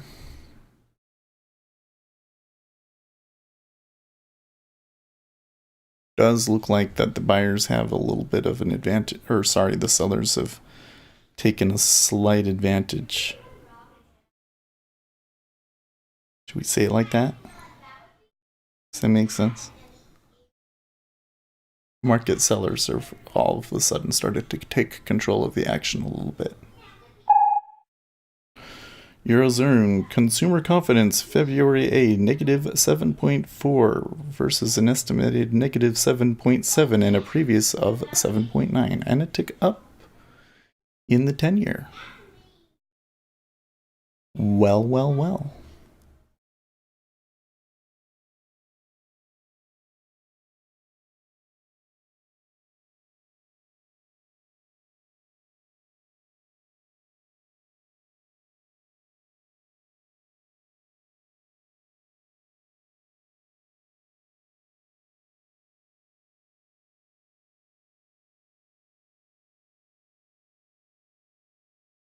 Okay. So the E-mini is getting a little bit more excited there. Only down just a little bit.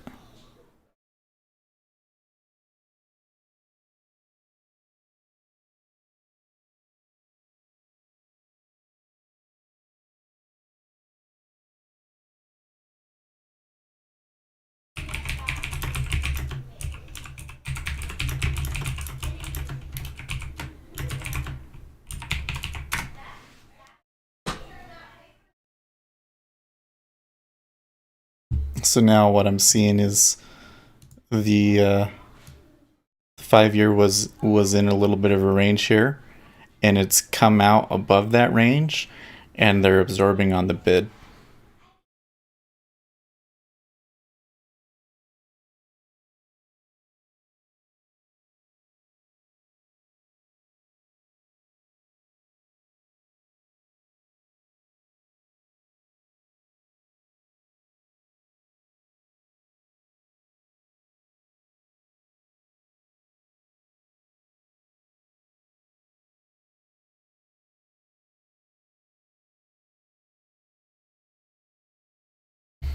If this flips here, that would be really positive for us, I think.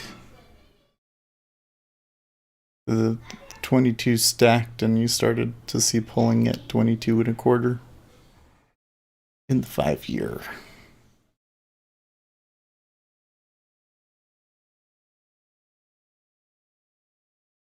You can see the sellers are selling. They don't have complete control of it yet.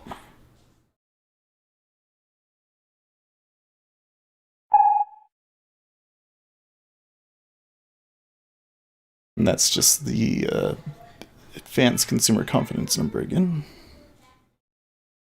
You can see they're selling it there, but they're not quite. They'll sell it down a couple of ticks and then it just comes back up.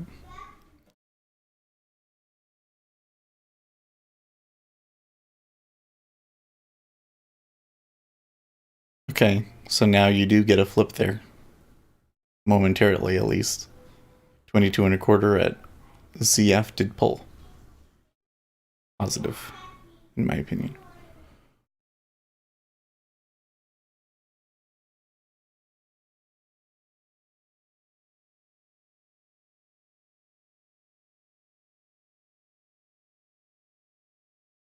Okay.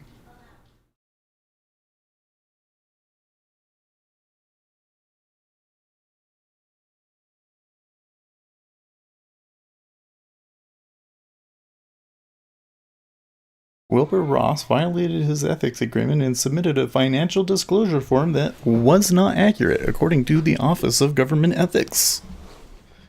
Well, you know, I hope that in the future that people in the cabinet are more careful about financial disclosure. Okay, so there was a sweep down there.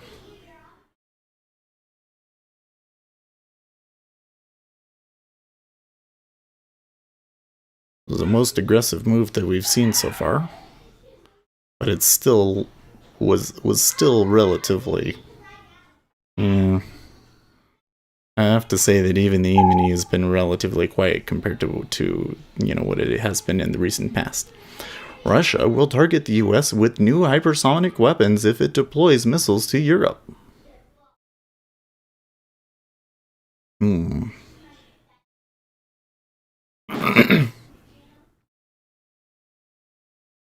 Okay, so there's the bottom of it in equities. So they did just make a lower low there. Let's see if it accelerates.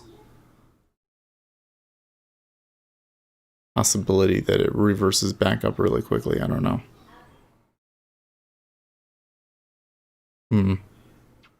Oh, and did we just tick up there again? We did. 22 and a quarter went bid in the 5-year.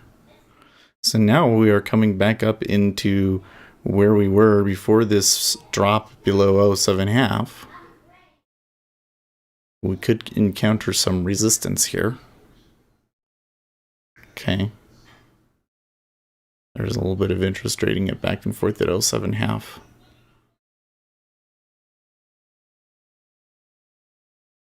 I like the bid at 22 and a quarter.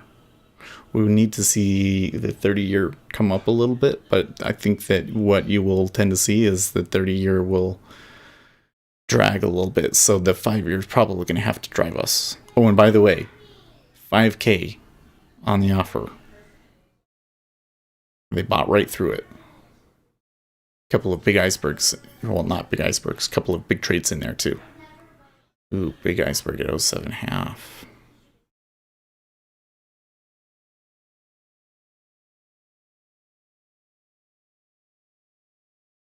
So this is just where when we're steepening, it very much favors along in ZN. You're going to get strong bid icebergs every step up.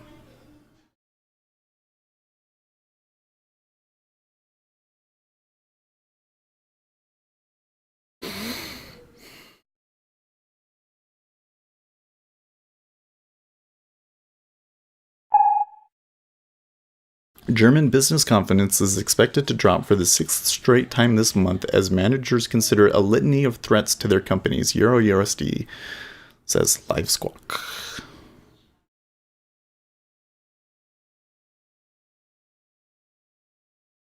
See our preview of this Friday's survey's results here.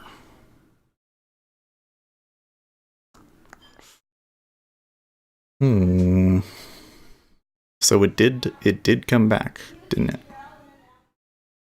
You had a pretty okay move down in the E-mini, and Treasuries did take a significant step up, and now the E-mini has retraced. Will sellers come down on it again and push us even lower?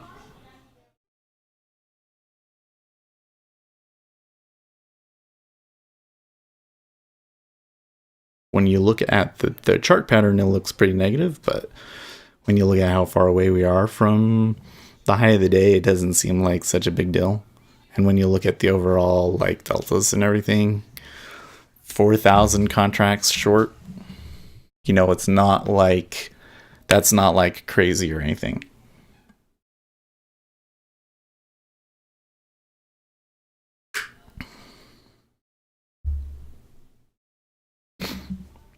And you can see ZB is slowly turning itself up a little bit.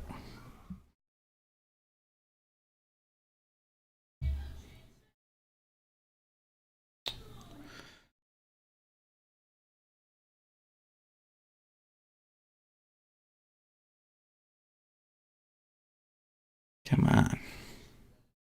Gonna have to start pulling out my pom poms and start cheering for it because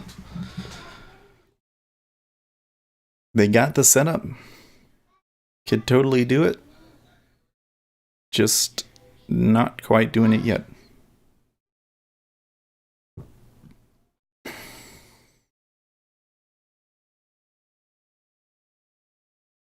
Bit of a sell there.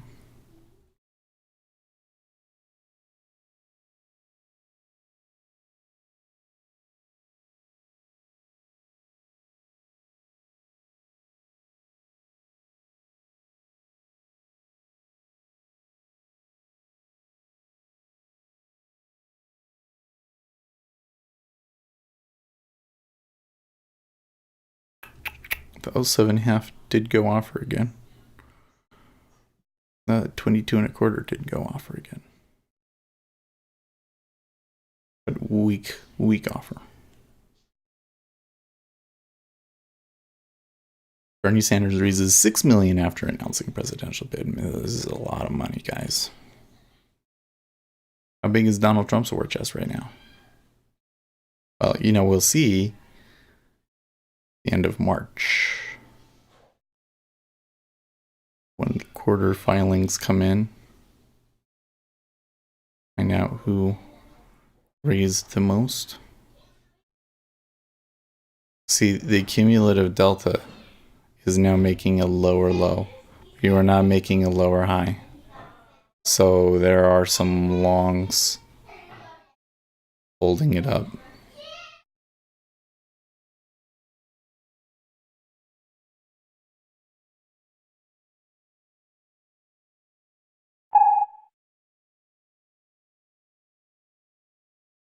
Debt Office paints a bleaker picture for the Swedish economy in the next 2 years. Heads up, Fed minutes due for release at 2 p.m. Eastern Time. Blah, blah, blah, blah, blah. Nope, that's old news. Thanks, Sigma Squawk. Welcome to, 90 minutes ago.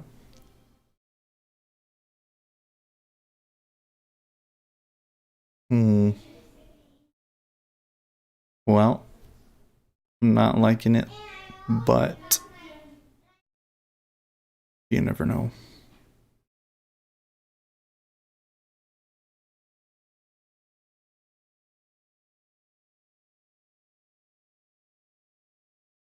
So the thing is that we are generally, based off of swing, we do appear to be moving up in treasuries. I'm not sure what the E-mini is doing.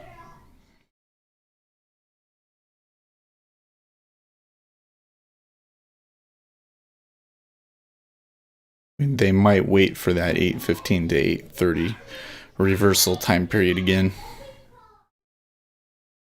course they would. Of course they would. No, they'll wait like yesterday. They'll say, okay, Seth, are you bored of it yet? Are you done? Do you want to get out? And then they'll reverse. Okay. Well, there's some selling coming into the E-mini. What they could also do is they could wait for me to say that that's going to happen and then do it early. That would also be a thing. As long as we can make Seth look silly. Oh, let's go mess with it. They're selling it a little bit harder now. Yeah. Okay. Yeah, that's a much stronger sell. They're going to break down through this 2777 area now?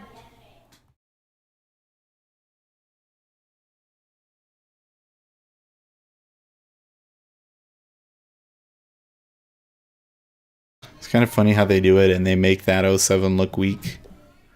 And then what do you know, it's up it's up a tick again. Trixie Traders is.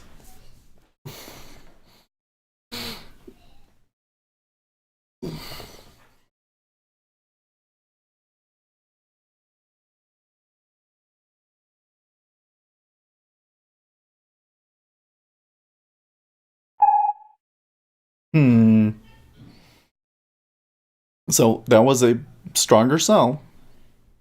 And now it is pulling back a little bit. And every time that it pulls back, the ranges here in the E-mini are so small that they really do threaten the swing highs. So it's hard to get comfortable here, guys. It's hard to get comfortable here. I like that 22.5 is looking weak. As stocks approach a critical level, the Fed better bet. As stocks approach a critical level, the Fed better deliver. We have to enunciate.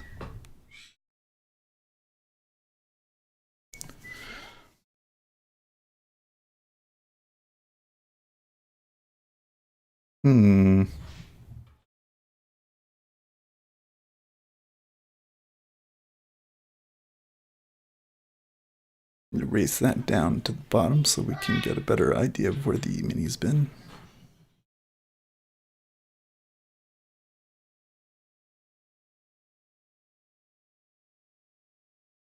Socialism in its modern form suffers from many of the same ideological problems that besets its forebears. Liberals should oppose it.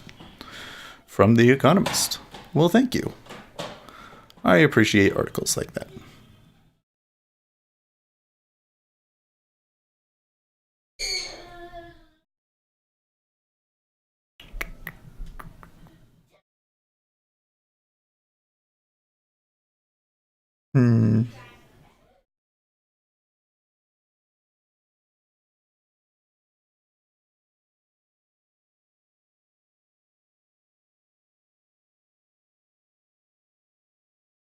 Okay. Some strong buying just came into the E-mini right there.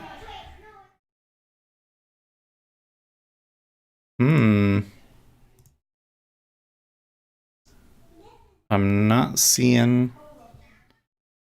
But it took it right up to the session high. Treasuries are not reacting yet.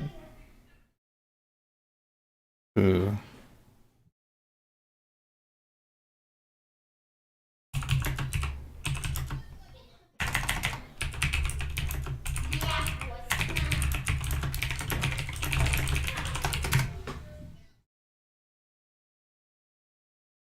Yeah, I think that we got to get rid of this.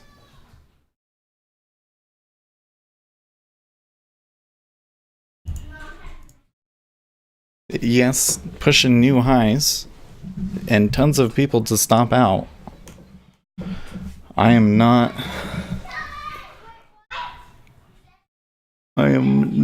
too sure about that one.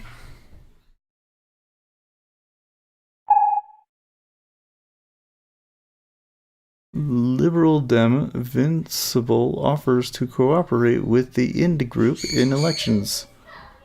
Foolish to fight each other. In other words, he wants to do a third party run.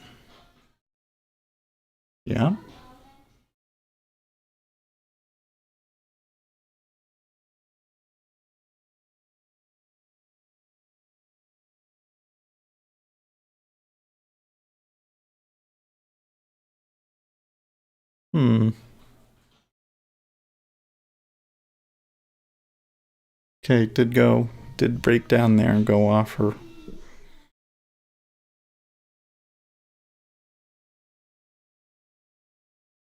Two ticks all we could get out of that before something crazy happened in the E-mini and we weren't sure.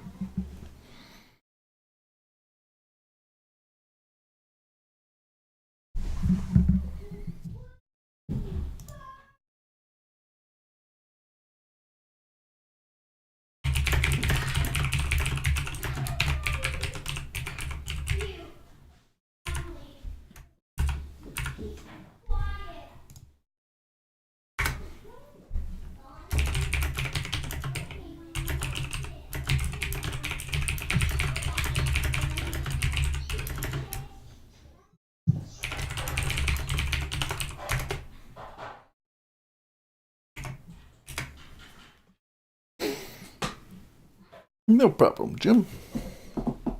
I don't know, guys. That long that I took there might just be the only trade that I take today. Because the E-mini is selling. They are selling, but a freak buy just pulled out of nowhere. Look at did you see that order at 2781?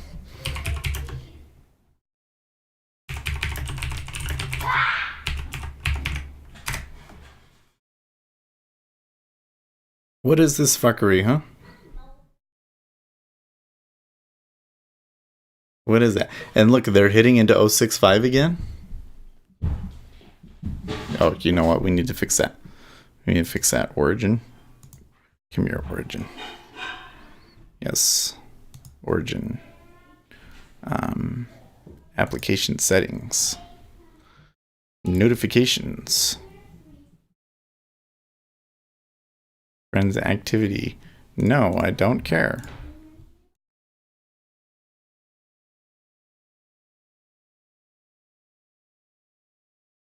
Like, why would I want that? Okay. And you know what? I think I even get them in Steam. Do I get them in Steam? Where's Steam? Steam. Friends list. Settings. Notifications. Oh, okay. Cool. Flash a window. When I receive a direct chat. Okay. Cool. I mean, maybe you could potentially buy it at 065, but I don't understand what's going on in the E-mini right now. What's a difference between iceberg and absorption? I think that in practice, nothing. But when I say iceberg, that makes that I mean that I think it's one order, that it's like one guy that's absorbing all of the contracts, right? When it's absorption, it could be a bunch of different guys just saying, I want to buy here. You know?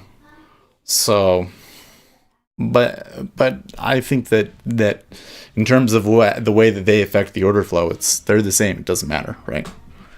So really, I would just think of them as different words for the same thing. I use absorption when I'm not really sure if it's one guy.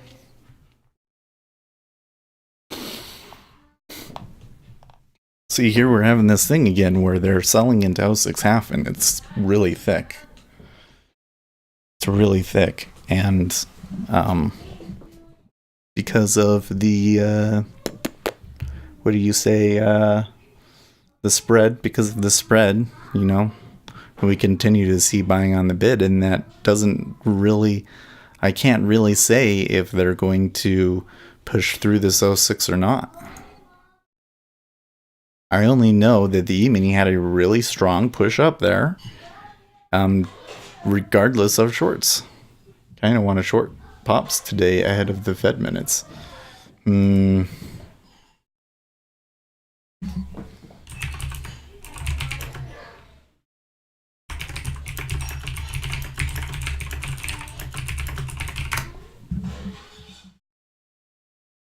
E-mini not looks good anyway. Yeah, I don't know. This spike up here, right? Like I knew when it happened, hey, there's a pretty good chance that treasuries are going to come back here. And I got to be careful. Maybe I could take a long at 065 again, maybe. But this move up here in the E-mini, like look at it. It didn't even look. You're making this is so weird. You're making higher highs. Changed on me. Higher highs, higher lows, but then in cumulative delta is down. Very unusual that for the first hour of trade to see that. That is not normal. And then, little cherry on top, we saw a over 1,000 contracts stack and pull down here in at like 2781. I forget where it was, but we saw a stack and a pull down here, and we saw a sweep that took us from it was looking bearish to all of a sudden new highs. So this is not normal action in the E-mini. Honestly, it's not normal action in treasuries either.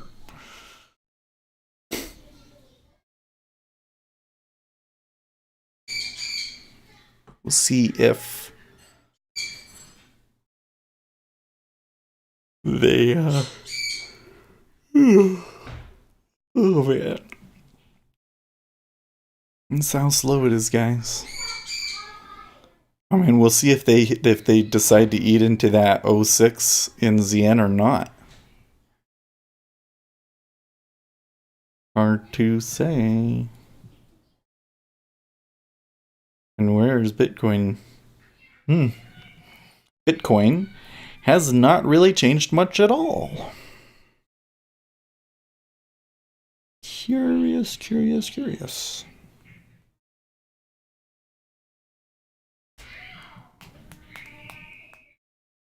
Here is where the futures are expiring though. Okay, so they pulled a little bit. It's now only 4K bid at 06.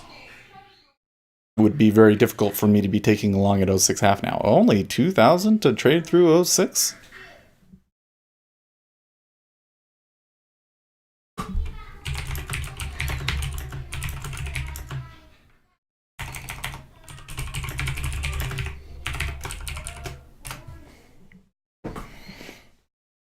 Okay.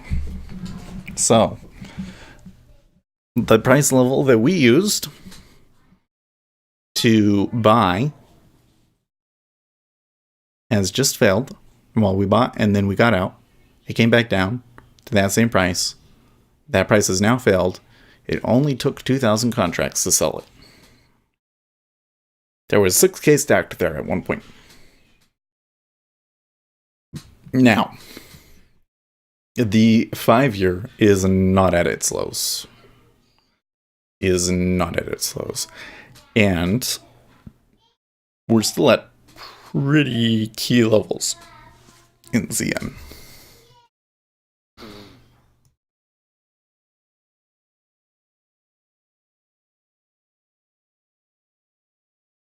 We're basically at some of the same levels that we toyed around with yesterday. So I would call this a very bracketed market, despite having an okay downtrend today. Okay, there the 5-year just really slingshotted back down. Tisk. Maybe when I got out there, I should have reversed, huh? Could be short from 07.5, could have taken 4. Would have been good. Woulda, coulda. That's not really a trade that I've ever taken. Maybe next time if something like that happens, though, maybe I will try it.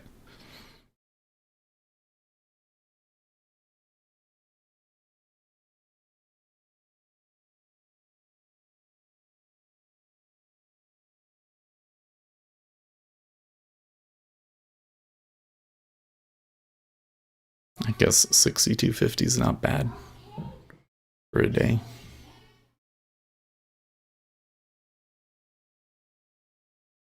And they take the O5 too. They're going to take 045?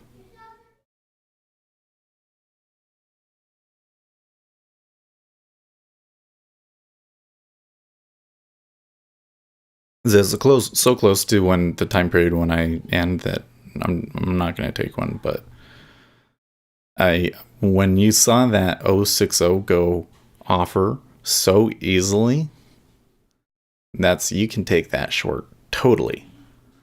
There's a big stack. It's been a very key level of support, and they go through it like it's not even there. They're gonna go through it for a few ticks. They are turning back a little bit now.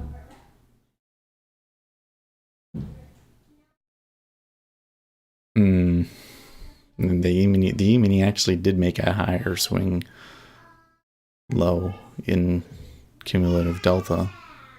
So maybe the shorts are gonna get squoze as it moves higher now. I don't know.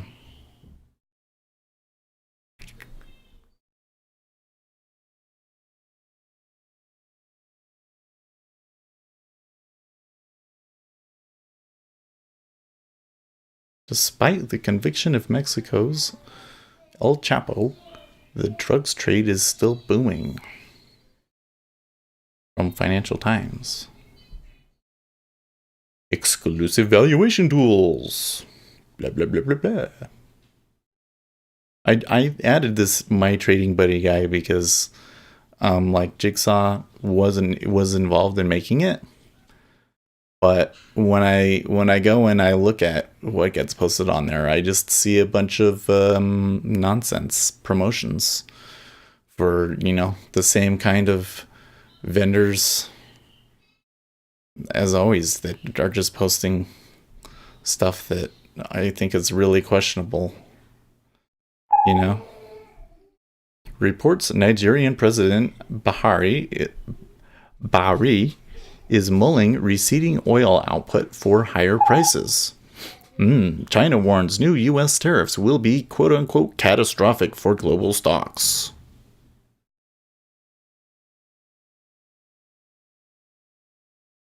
So they're like, oh no, the U.S. stock market is doing really well. We better say something to push it down. Is what's happening here. Yeah, these guys in the E-mini, there are people to stop out. Now that they have pretty well established that they can buy through these guys, they can just continue to squeeze them.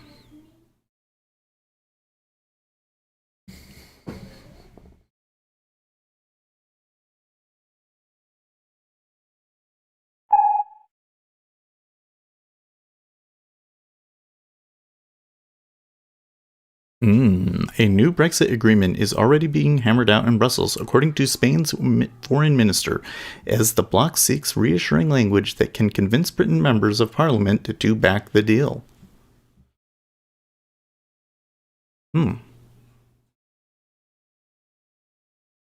Ransquawk says, promising until you consider the current state of our parliament.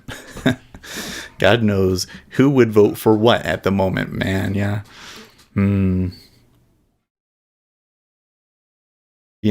I really enjoy U.S. politics. I think I would be in over my head if I was into European politics. It seems so complicated over there because you got like all these different parties and nobody knows what they want to vote for anymore. 3M CEO says early 2019 performance has been largely as expected across markets.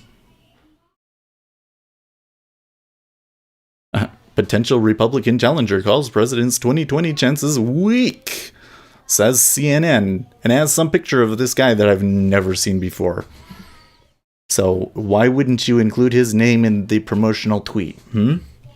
Probably because he's it's Maryland's Republican governor, Larry Hogan. Okay. I would not count him out. I don't think that Donald Trump is a super strong candidate right now.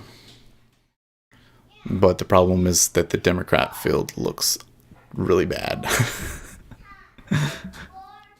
Oh, you know what? We should check in on our Beto short. Where's our Beto short? Let's see here. Predicted.org. I will log in here.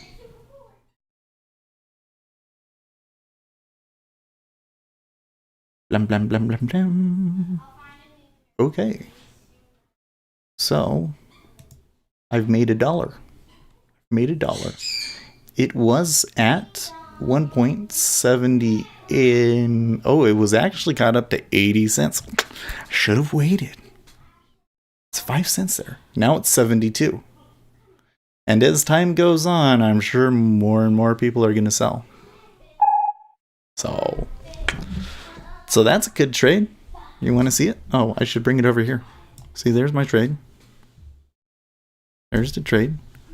And you can see that I put $10 into it and I've made $1.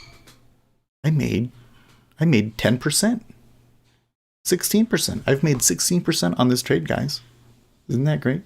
That's pretty good. What percent did you make today? No, I'm just kidding. I don't know. I'm just really surprised that many people think that Beto O'Rourke is going to run. He's not going to run. I'm pretty confident that he's not going to run. I think he's just messing with everybody. Will Sanders run? Yes, he will. Of course he will. Will Hillary run? 90% no. Let's look at this one, though. This is a market that's interesting. They are still pricing in Kamala Harris winning. And not Joe Biden. See, so Beto, so this one, Beto, being 14 cents. Oops, I didn't mean to click that like that. Let's do this. Okay, this one right here, Beto O'Rourke, 14 cents. Okay, he's not going to run. He's not. Okay. Amy Klobuchar being lower than Cory Booker is nonsense. It's nonsense. I actually think at this point that Cory Booker might be a stronger candidate than Elizabeth Warren. So this one should maybe be 10 cents. So maybe a potential trade in there. Sherrod Brown, I haven't even heard of him. Okay, Kristen Gillibrand, they're really not. They're really not very positive on her, are they? Interesting. Yeah, I think that a lot of this is going to switch around. You could probably make little scalps on this and make a little bit, but I don't see one that's like super really good risk reward. So, except for that, Beto's not going to run. Sterling rallying on Bloomberg TV report from Spanish for Min, suggesting that a Brexit accord is being quote unquote hammered out. Okay. That report may have been what moved us down. So if I look at the British pound here, let's pull it over. I will show you how I do this. Here's the British pound. It started moving up at around 8.30, 8.22, and you can see the Treasuries moved down. Okay. 6E didn't really move. 6J didn't really move.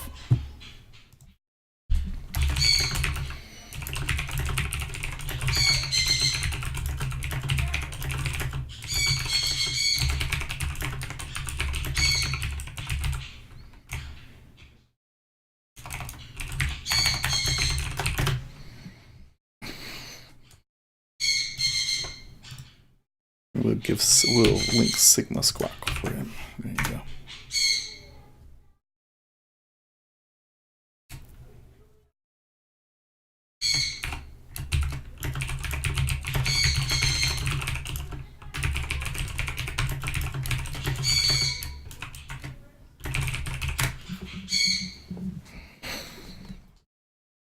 But it's funny that they're doing it with ZB. What do you think about that? Don't know.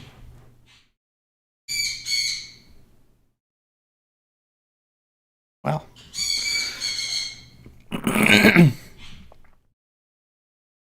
I don't know. The thing is that I don't know. Is that really enough to really sustain the E-mini throughout the whole session?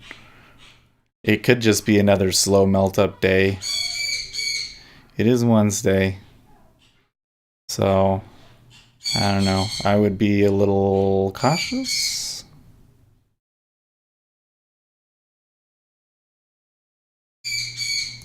I would be a little cautious.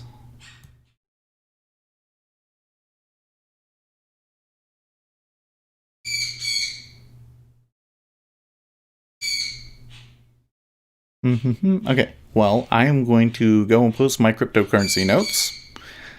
And if you guys got any good political comments, or really any comments about anything, please put them in chat now. I will cover them before I leave.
Okay, well, we're still kind of in the same spot we were. There was an okay amount of volume traded into O4 half.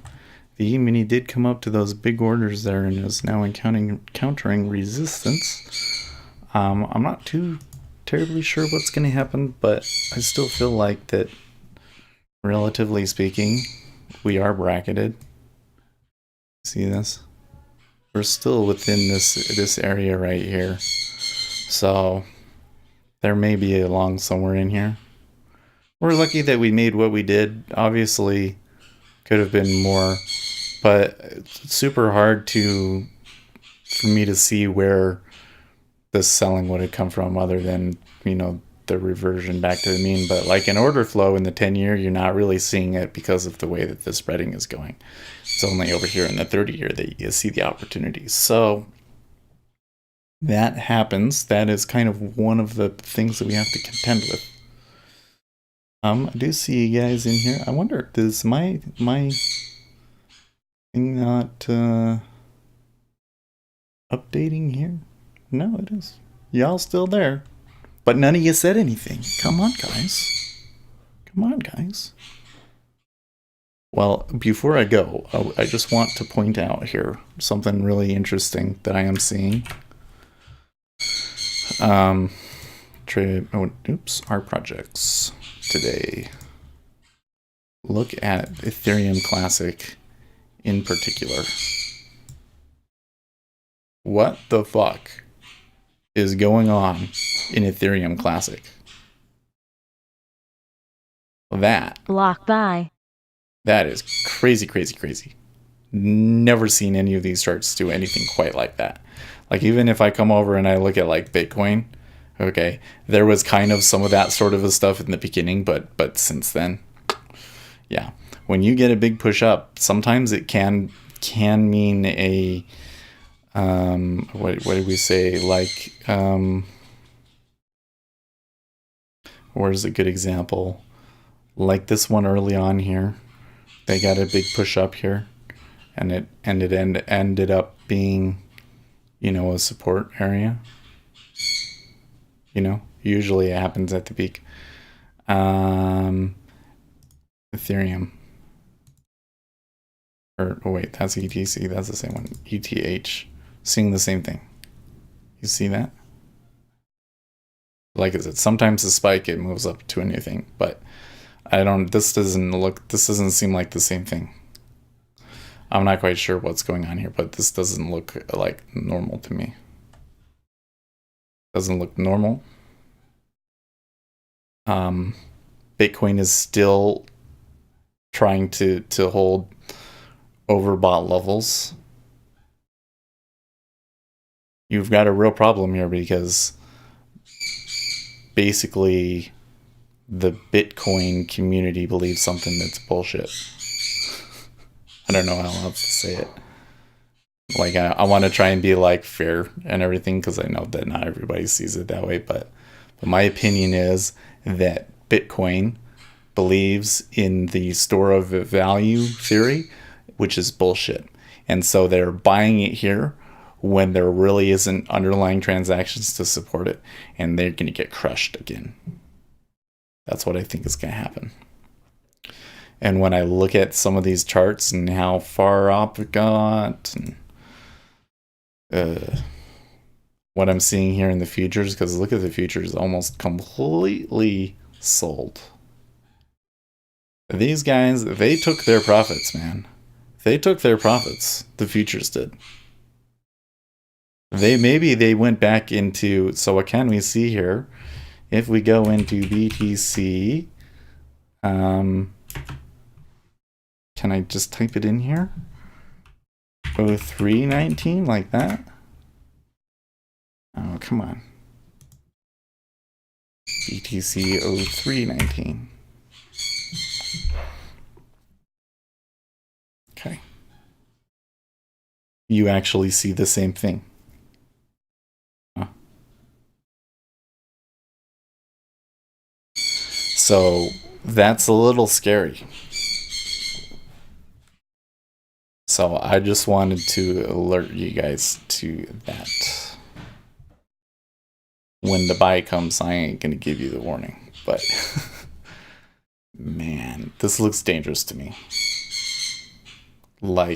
Just literally hazardous to markets. All right. Well, that's all I got for you guys today. Kind of interesting trading today, but we did pull a little bit out. So hey, can't complain. I will see you guys tomorrow, and in the meantime, stay profitable.